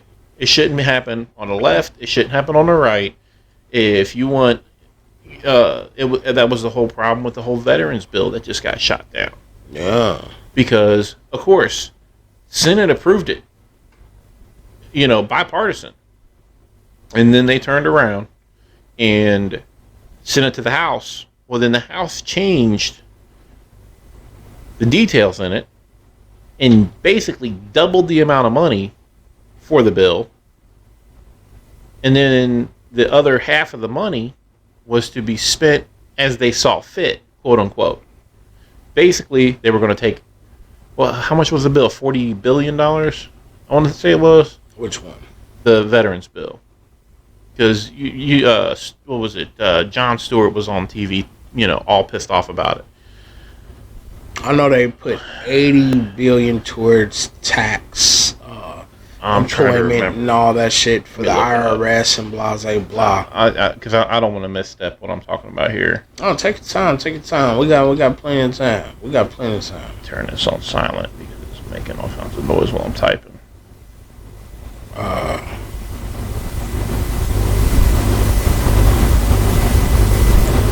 As he looks that up, we gonna sit here. Yeah, the veteran health care bill. All right, so I wanna quote the amount of 25 Republicans originally had signed on. It was called the PACT Act. Okay, and let's see, what was the I'm trying to find the amount of money. $400 billion. Okay, I knew it was a four. All right, so $400 billion is what the bill was originally written for, and was to help with VA healthcare. Cool. Every conservative is going to, it was a majority vote in the Senate. 25 Republicans signed on to the bill. They had the vote. No need. No filibuster. No problem. All right. When it went to the House changed the wording in the bill. Basically caused the $400 billion bill to go to $800 billion. And then the other $400 billion got to be used at will. Well, they didn't tell nobody that in the public. They sent it back to the Senate for another vote. Well, then all the Republicans said, no, that's not what we originally voted for, and refused to sign off on it. So then the bill got shot down. Well, then they blamed the Republicans for it. Like, now, wait a minute, you all aren't telling, the media's not telling the people what actually happened in the bill. If you read the bill, I took the time, I read it, I see where they changed the wording, because it doubled up the amount of money, went from $400 billion to $800 billion. Because the way they worded it was $400 billion for and $400 billion for. All they had to do was change it or add an and into the sentence, and it turned a $400 billion bill into an $800 billion bill. And then the other $400 billion, they could spend at will. Okay, there's enough money in the economy as it is. And it wasn't just on VA benefits. It was like, basically, here's $400 billion, spend on what you want.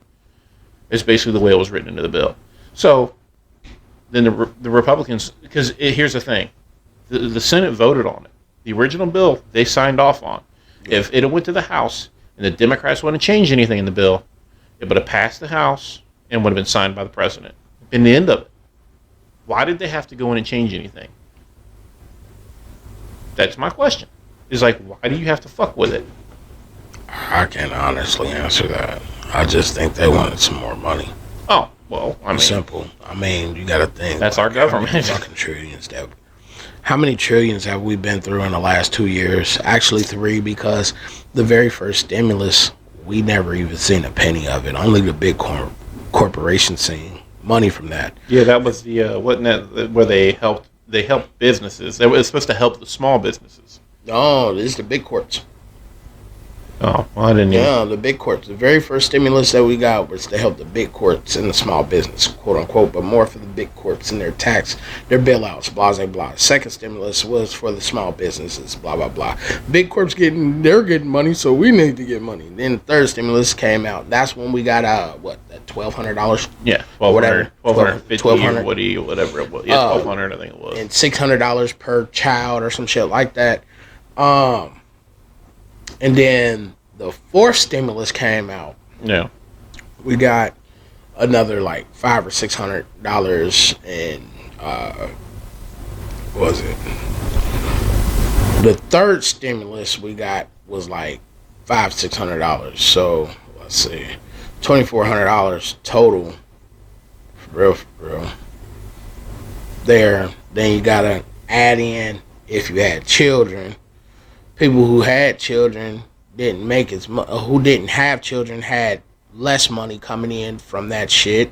Right. People who had like 7, 8 kids, they was getting big checks. Big checks. I'm sitting here, I'm jealous than a motherfucker. You feel me? I'm fuck big check shit. I'm thinking I'm doing something with this little $3,600.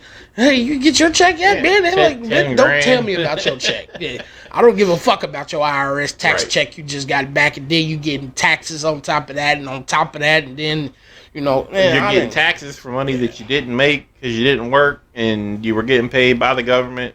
But that's the thing. It's people work their ass off. Yeah.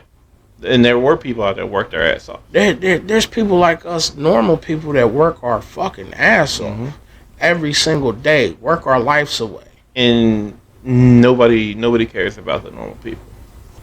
I mean, I'm not mad at people not want that want more money for their time and their value in themselves. I mean, that's how I feel about myself. Shit, if I'm out here and I'm doing a job to the best of my ability, and you're paying me shit pay, you treat me like shit as an average American, what do you think I'm gonna do? If you stay at that job, that's on you. You're a dumbass. Yes. Get off your ass and go find a better job. Yeah, but it's so hard to find a better job because certain ones. I get the side. Hold on. Wait a minute. It's harder to find a better job. Like there's people who do what they love, and then there's people who just do the job to do the job. Right. You know what I'm saying?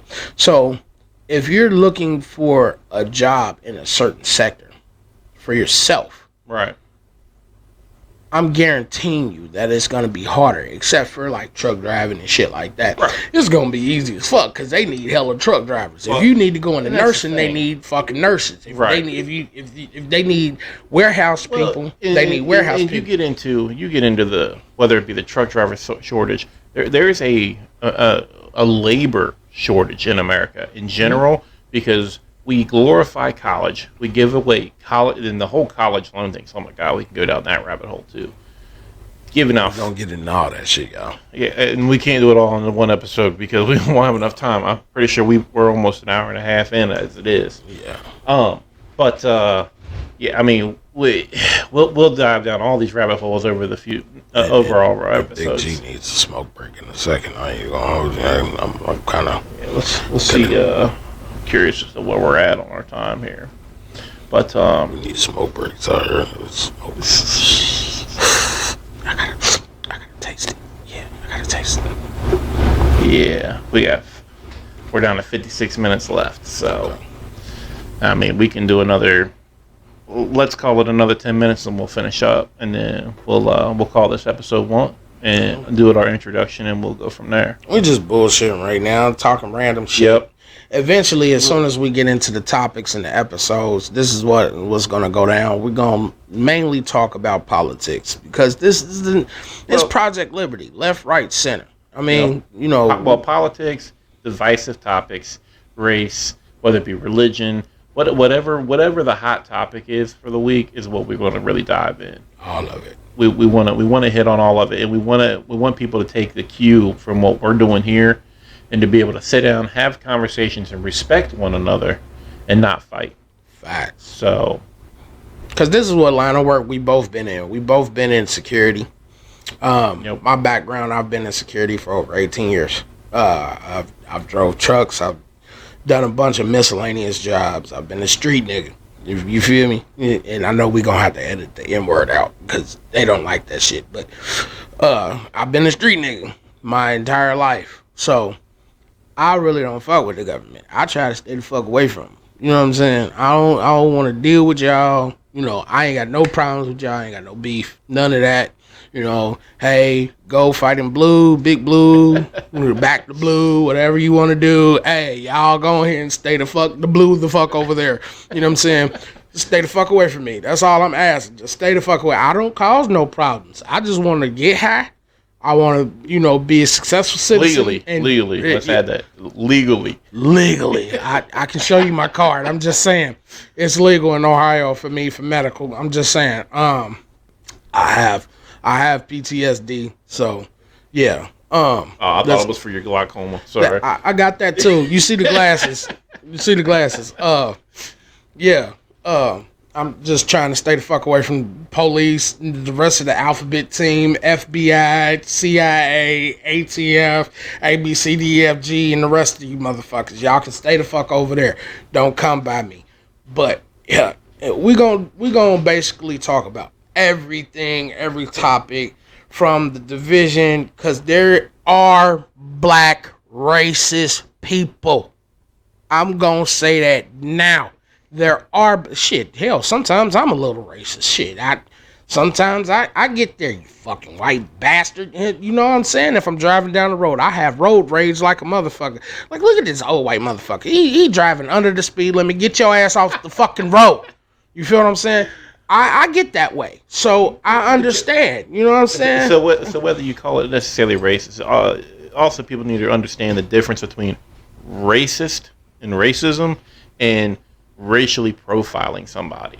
I'm definitely doing all of the above at that point. When I get mad behind that wheel, I'm doing all of the above. Racism, racial profiling. I don't give a fuck. And then this is what makes it even worse. If I pull up on the motherfucker and they happen to be light-skinned, now I'm really calling you every goddamn name in the book. You don't care. I don't give a fuck what you is. You a fucking salamander, you bitch. Drive the fucking speed limit, motherfucker. That's all you got to do. It say 45, do 45. I don't care about nothing else. Do 45. Maybe even 50. Shit. If you can't do that, get the fuck off the road, take your ass home and park it. That's all I got to say. You know what I mean? That's how I feel about it. But there's a lot of division in America. A lot. And it needs to stop. It really needs to stop. And there's a lot of division coming from politics.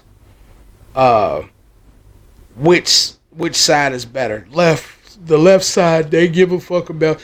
Well, this is what I was taught. I was taught that the left side, they gave a fuck about corporate America. The right side supposedly gave a fuck about the low income people. You know what's funny? And I'll stop you for a second. You go ahead. When I was raised, I was told the absolute opposite. I believe that Democrats were for the little man and Republicans were for the big business. That's exactly what I was told. That, you're supposed to vote Democrat because they're for the little people. They're for the American people. But Republicans, no, all they're worried about is the big corporate companies. Yeah. And I'm like, there's got to be more to it than that. And as I got older, I found out there was.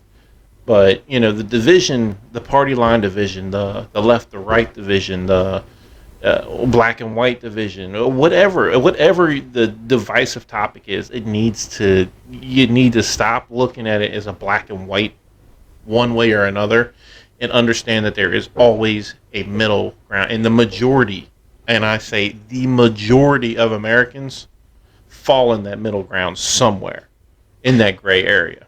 I don't know why it's like that. Like, it seems like when you come out to a rural area, like my chiropractor is out in Oxford. Right.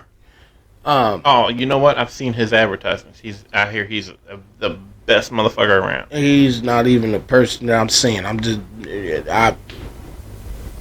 not gonna say nothing about his business because today I got the best pop out of my neck ever. You know what I mean? His office, they did some things to me that had me feeling some type of way. I'm not going to talk about those feelings, but they were there. The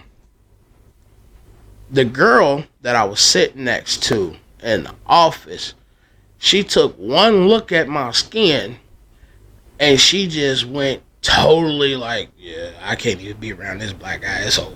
I can't be around him. So when I got up off of the table and I sat in the chair next to her, she literally got up, put something in the shelf, and moved a whole fucking chair down. Now, she didn't have no problem sitting next to the white guy or the white girl, the older white lady that was sitting in the chairs next to her. But when it came down to me, she moved completely across the room. I didn't even feel no type of way about it. Shit. Little baby, I don't give a fuck what you got going on. That's a personal problem. Right. And it's indoctrinated in our heads because we're not born with that shit. No. We're not born with racism in our bodies. We're not born to think, his skin is lighter than mine, so right. I'm not going to like him. Or his skin is darker than mine, so I'm not going to like him. We're not born like that. So I've heard you talk about this before, whether it be on Facebook or in person. And I wanted to touch on this, and this is a subject that is something that I dealt with when I was younger. And I was bullied heavy when I was a kid. Yeah. All right. And I know that you have dealt with, like, legit racist motherfuckers in your life. Okay. That hands down, Sure. So I want to extend an olive branch, something that I figured out of my own experiences in life. I found myself looking for people that were giving me a problem. I would walk into a room and somebody would start laughing. Okay, I instantaneously thought they were laughing at me. Subconsciously, it was there. Yeah. Whether they were or not, that's what I thought. It most likely wasn't anything. Most likely it was just a coincidence. Yeah. And I had to really teach myself to stop looking at everything through that one lens. Yeah. And I think that's a lot of problem with the racism in America today is maybe because the media and it's blown up so much, especially lately. Oh, yeah. That it's forcing people to look at everything through that lens. And something that could be nothing, she could have been just putting a book away and then went sat somewhere else just because it was a closer seat. I would say that. Again, I could see that. But at the same time, here's my other thing. If the prior interaction hadn't happened. Okay, but here's the other thing. Would you think it'd feel better on you and be better for your own mindset to just believe it to be that way? Maybe you just say fuck it. Again, that's why I said a lot of things in life I've learned to just not give a fuck about. Pretty much, yeah. Because when you sit there and let it bother you, it controls your life. Exactly. So I had to let that shit go. I mean, you have, and that's my thing is, and I dealt with it when I was young, and all the way up through my adulthood. When I was younger, as an adult, you know, I was socially awkward and wouldn't talk to people, and a lot of times I would walk into a room and there would be someone laughing, and I instantaneously hated that motherfucker. I don't know what they were laughing at. I thought they were laughing at me. Most definitely. But you know what I'm saying? Like it's not something that you're necessarily doing and realize it. Yeah. But you find ways to validate it. You could tell off of her aura, though. You could tell off of this one chick's aura, like she don't be around black people at all. And you know what? And that might be the case. But I don't blame her though. That's what I'm saying. I don't blame her because that would be something that she was taught. It may be, but it also may be just where she lived.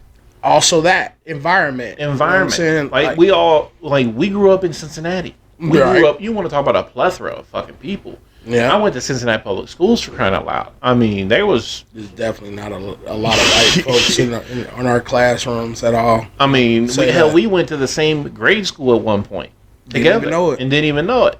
And we ended up getting together later in life and ended up creating a friendship. And you know, it's something that we just, you know, if you look for racism constantly, I feel like you're always going to find racism in everything. I don't know, because, I mean, like I said, I'm a military brat. So, when I had... and I'm not saying that you were... I'm not saying... friend, and that's where we do it, like, you know, on a case-by-case basis. Like, I've had friends of all colors, and I typically get along better with white folks than I do with black people.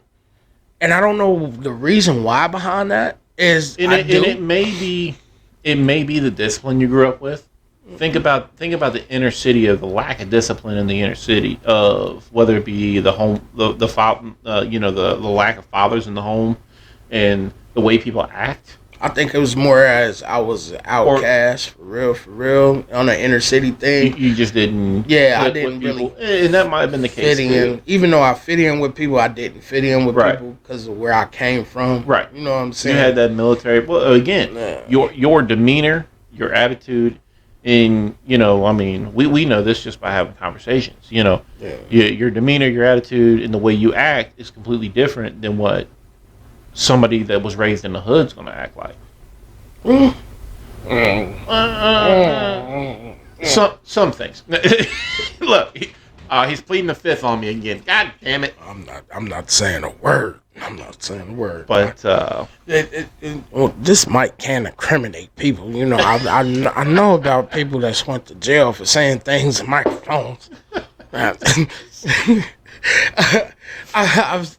All I'm saying is we ain't giving out no last names on this show. Okay? Go that way. I've been to all areas. I've lived everywhere throughout Cincinnati. I experienced different cultures. going to different places. Like Miami is a totally different fucking culture. Colorado is a different fucking culture. Oh yeah, oh absolutely. Michigan, especially Detroit, is a totally different culture. Yeah. But it's not what people think it really is. Like, you know, you have your bad areas. That's in all cities. Every city has a fucking hood. Every city has a rural area. It may not be incorporated in the city limits, but it still has its cows and chickens and shit. You feel what I'm saying?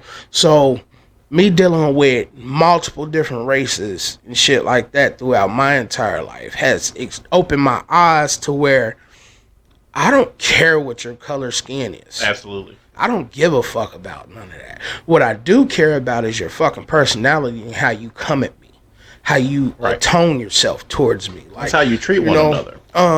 Hell, me and you had a verbal altercation through a fucking Trenton Talk or some shit like that. Yeah, yep. It was online. It was online. You know, I didn't know you from a can of bait. You didn't know me from a can of worms and shit like that. But we resolved that shit. We had a discussion. We came to an agreement on some things. We disagreed on some other things, and we agreed to disagree, and we ended up creating a friendship out of it, and that's how we ended up here. Now, see, that went exceptionally well for being an online debate, because those usually don't work out real well. It didn't work out, and there has been a few people. I'm going to incriminate the fuck out myself right now. There has been a few people I have invited to the barbecue, and they did not show up, and I wanted them to. I was ready for that festival. You feel me?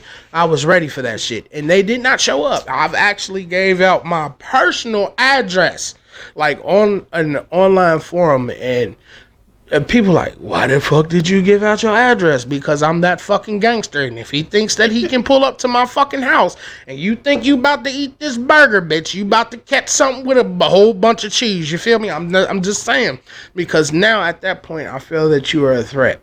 You know what I'm saying? I didn't invite you to the house to casually have a conversation. I invited you to your house to go ahead to the OK Corral, because that's what was going on. That's what level that it gets taken to on social media, and I don't understand that. You know, I'll give you a perfect example of that. It's because people get on social media, and they're not like this. They're not sitting in front of you. They're not looking at you. They're on a screen. They're keyboard warriors. And when they can sit there and say whatever the fuck they want, and they don't have to worry about the repercussions, then they're going to say whatever they want. They don't care. And as far as racism goes with social media, it's blatant now on both sides. It's definitely blatant. There's blatant racism. I mean, I have seen people comment some shit, and I just said, my jaw hit the floor, and I'm like, you've got to be fucking kidding me. Like, who the fuck are you to say some shit like that? I see that in a lot of black forums on Facebook. I see that in a lot of black forums, a lot of racism from that side. I go to all the forums. I'm kind of like in between them all. You know what I'm saying? Like, I'm in the petty rooms. I'm in the political rooms. I don't know how the fuck. But when you get to the news sites, that's where they really get bad. Like, we have WLWT News 5. We have Local 12. We have Channel 9 News. We have WCPO. Fox 19. Yeah, Fox WCPO. 19. WXIX. We have what? Fuck. Is it still Star 64? Or is it? That's Local 12 too. But when you get on those news sites, that's when it really opens up. Like, I'll be scrolling down and you see, hey, let's say officer got shot.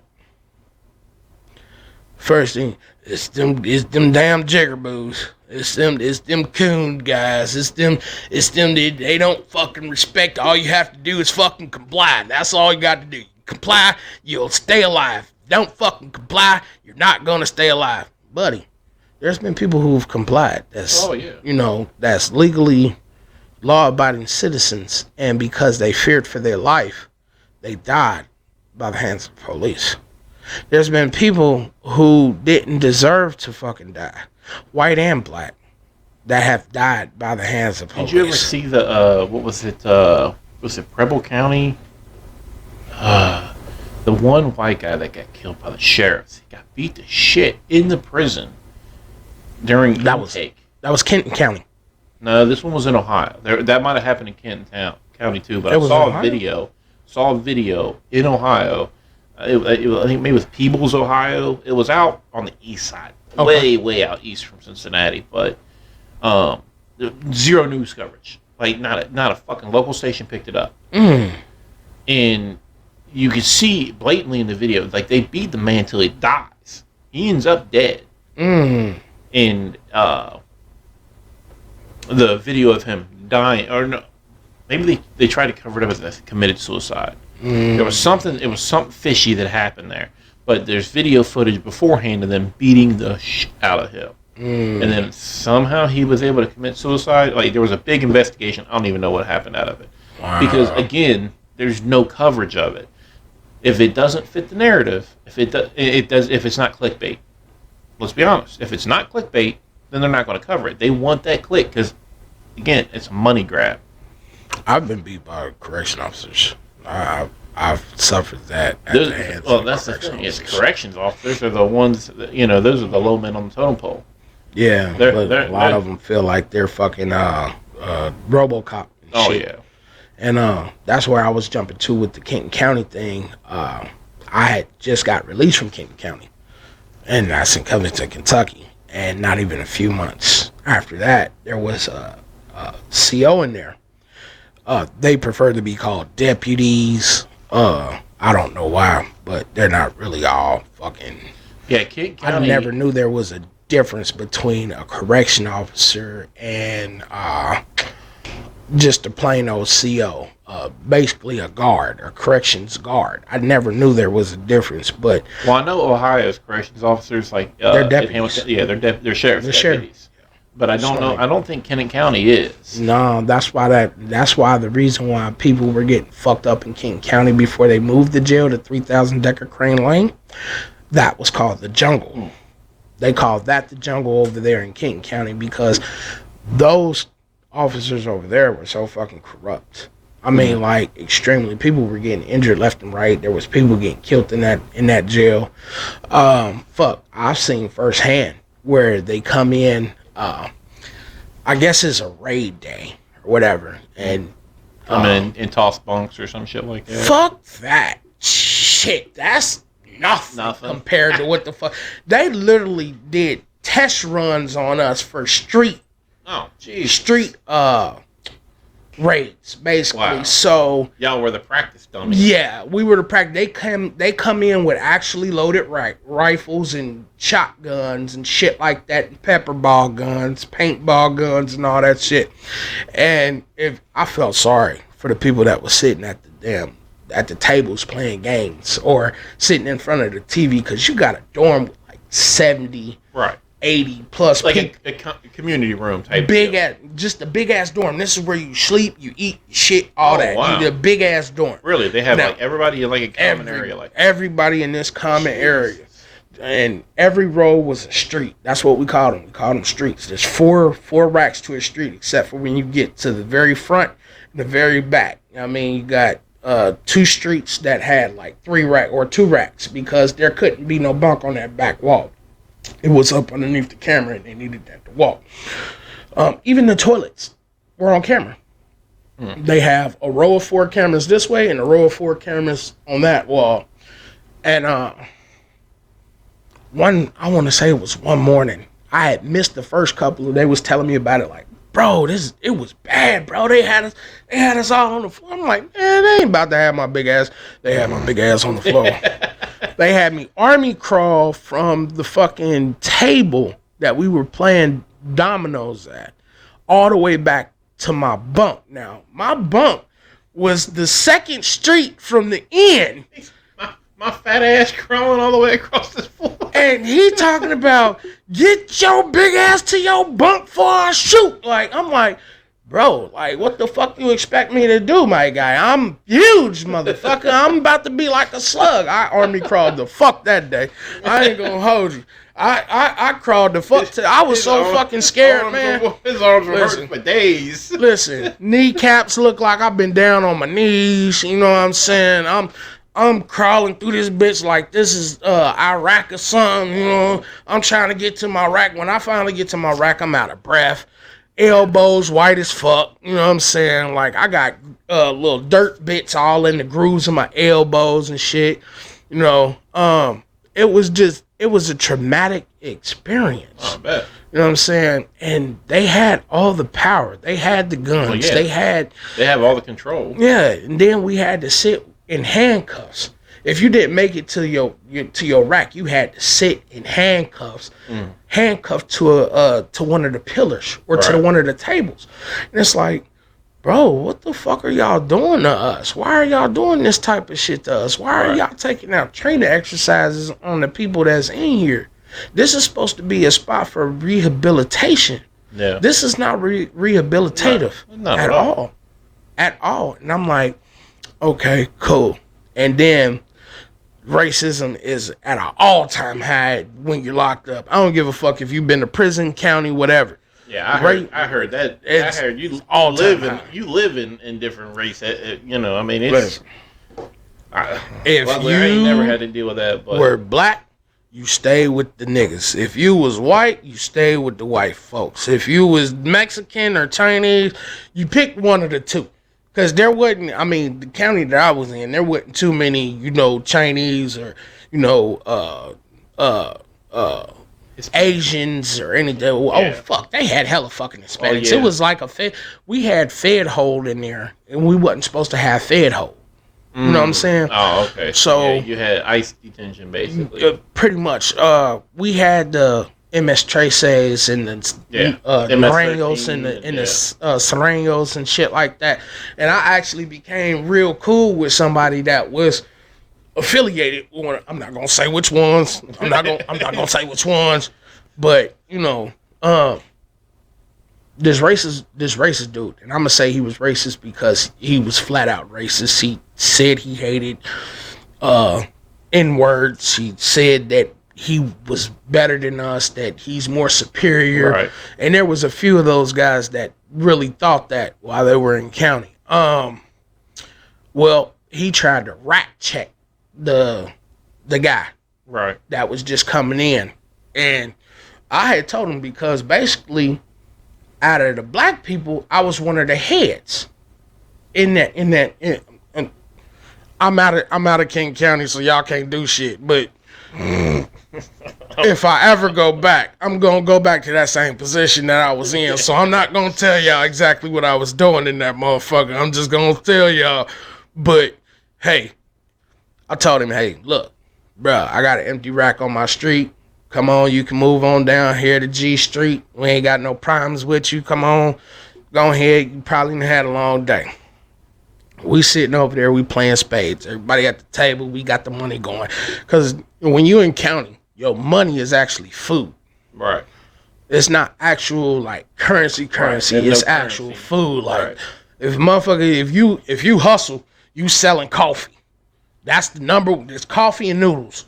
That's the two things that they want when they in there. So I tell Buddy, I said, go ahead, unpack your shit, you know, get comfortable, whatever. If you want to take a nap, go ahead and take a nap. We don't care nothing about that. I mean, shit, I'm be snoring by the time 12 a.m. hit anyway. So you going to have to put up with that anyway. You know what I mean? Ain't nothing I can do about that. That's medical.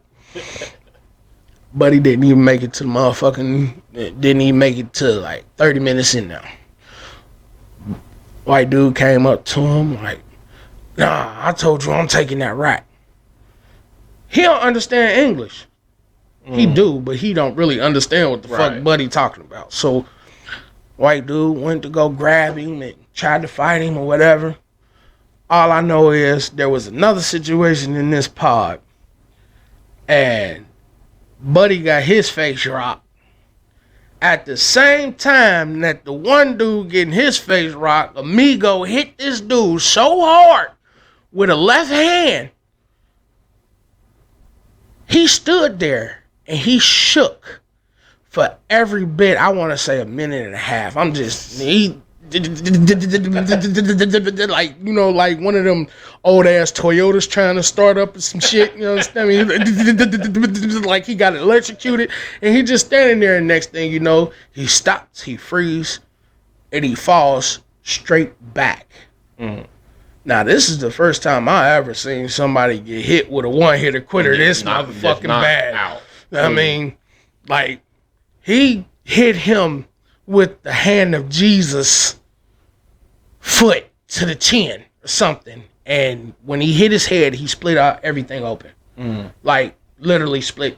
We thought he was dead. They came in with the crime scene tape. They came in, guns drawn on us and all that extra shit. Everybody get on the ground. You know, they sitting here trying to figure out. They ran the cameras back and whatnot. They finally figured out it was Amigo. We trying to tell him, like, man, Buddy came over to Amigo, man. I don't, you know, you still gonna have to go to the hole, bucko, but, you know, Buddy came over there and he started all this bullshit over you Mexican, you can't be here. You can't be over here. You don't never know who the fuck you fucking with. Yeah. Well, piss off the wrong motherfucker. We thought dude was dead. Like he had 2 holes in the back of his head from where he fell. And they barely could staple his head back together. That's how bad it was. And it kind of actually it did.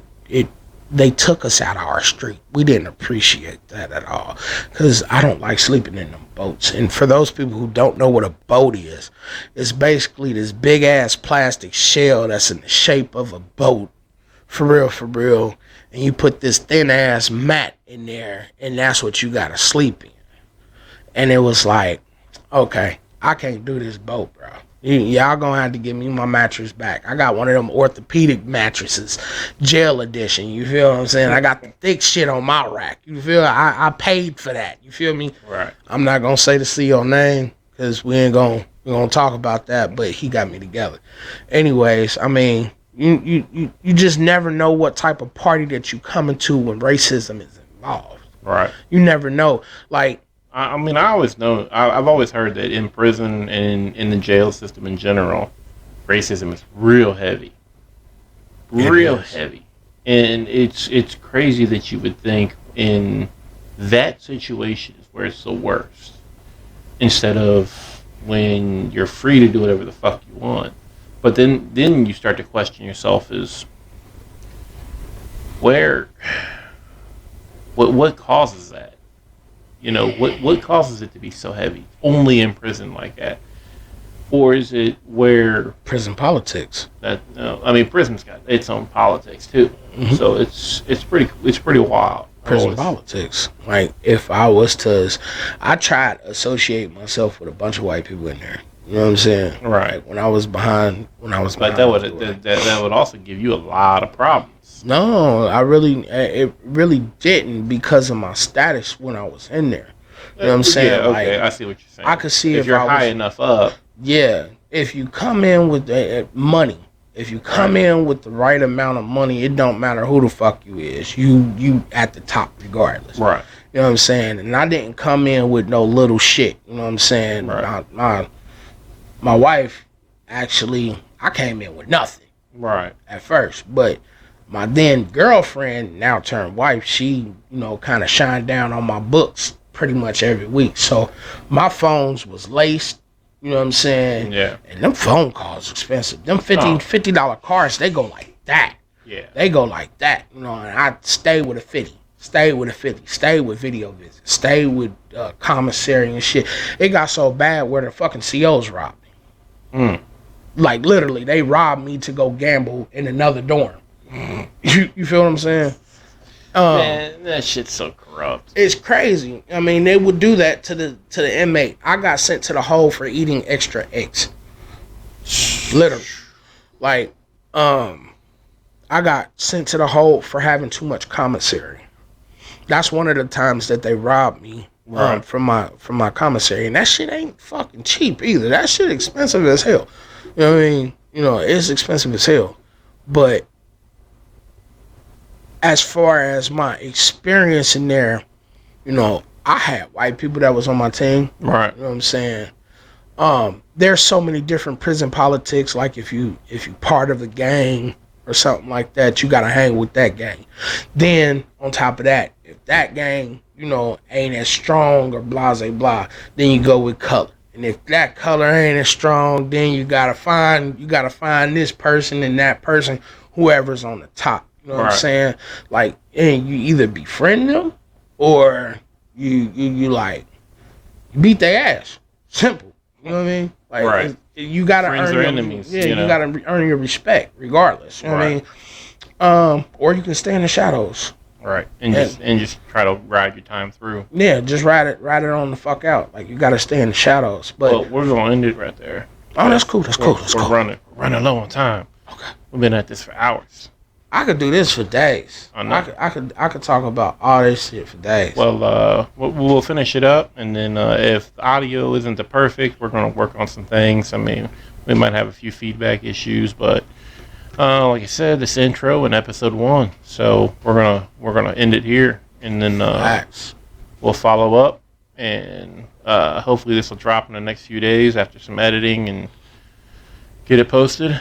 Like you said in the beginning, like, follow, and share, and then we're just gonna have conversations every week, and then if it keeps taking off and people like it, we'll do it more often. So yeah, we'll leave it at that. For sure. Thank you for tuning in to Project Liberty, Left, Right, Center.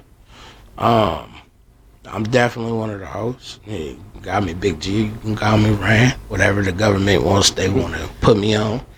Good old government name. Yeah, a little something. All right. So. Well, like I said, follow our Facebook page. We'll have links to the episodes posted there as well. And then as things keep progressing, hopefully, we'll create other pages. So. Facts. Also, tune in to Big G Smoke Session. You understand me? We're going to be talking about everything weed related. That's how we're going to do it. All right. Thanks for watching. Adios.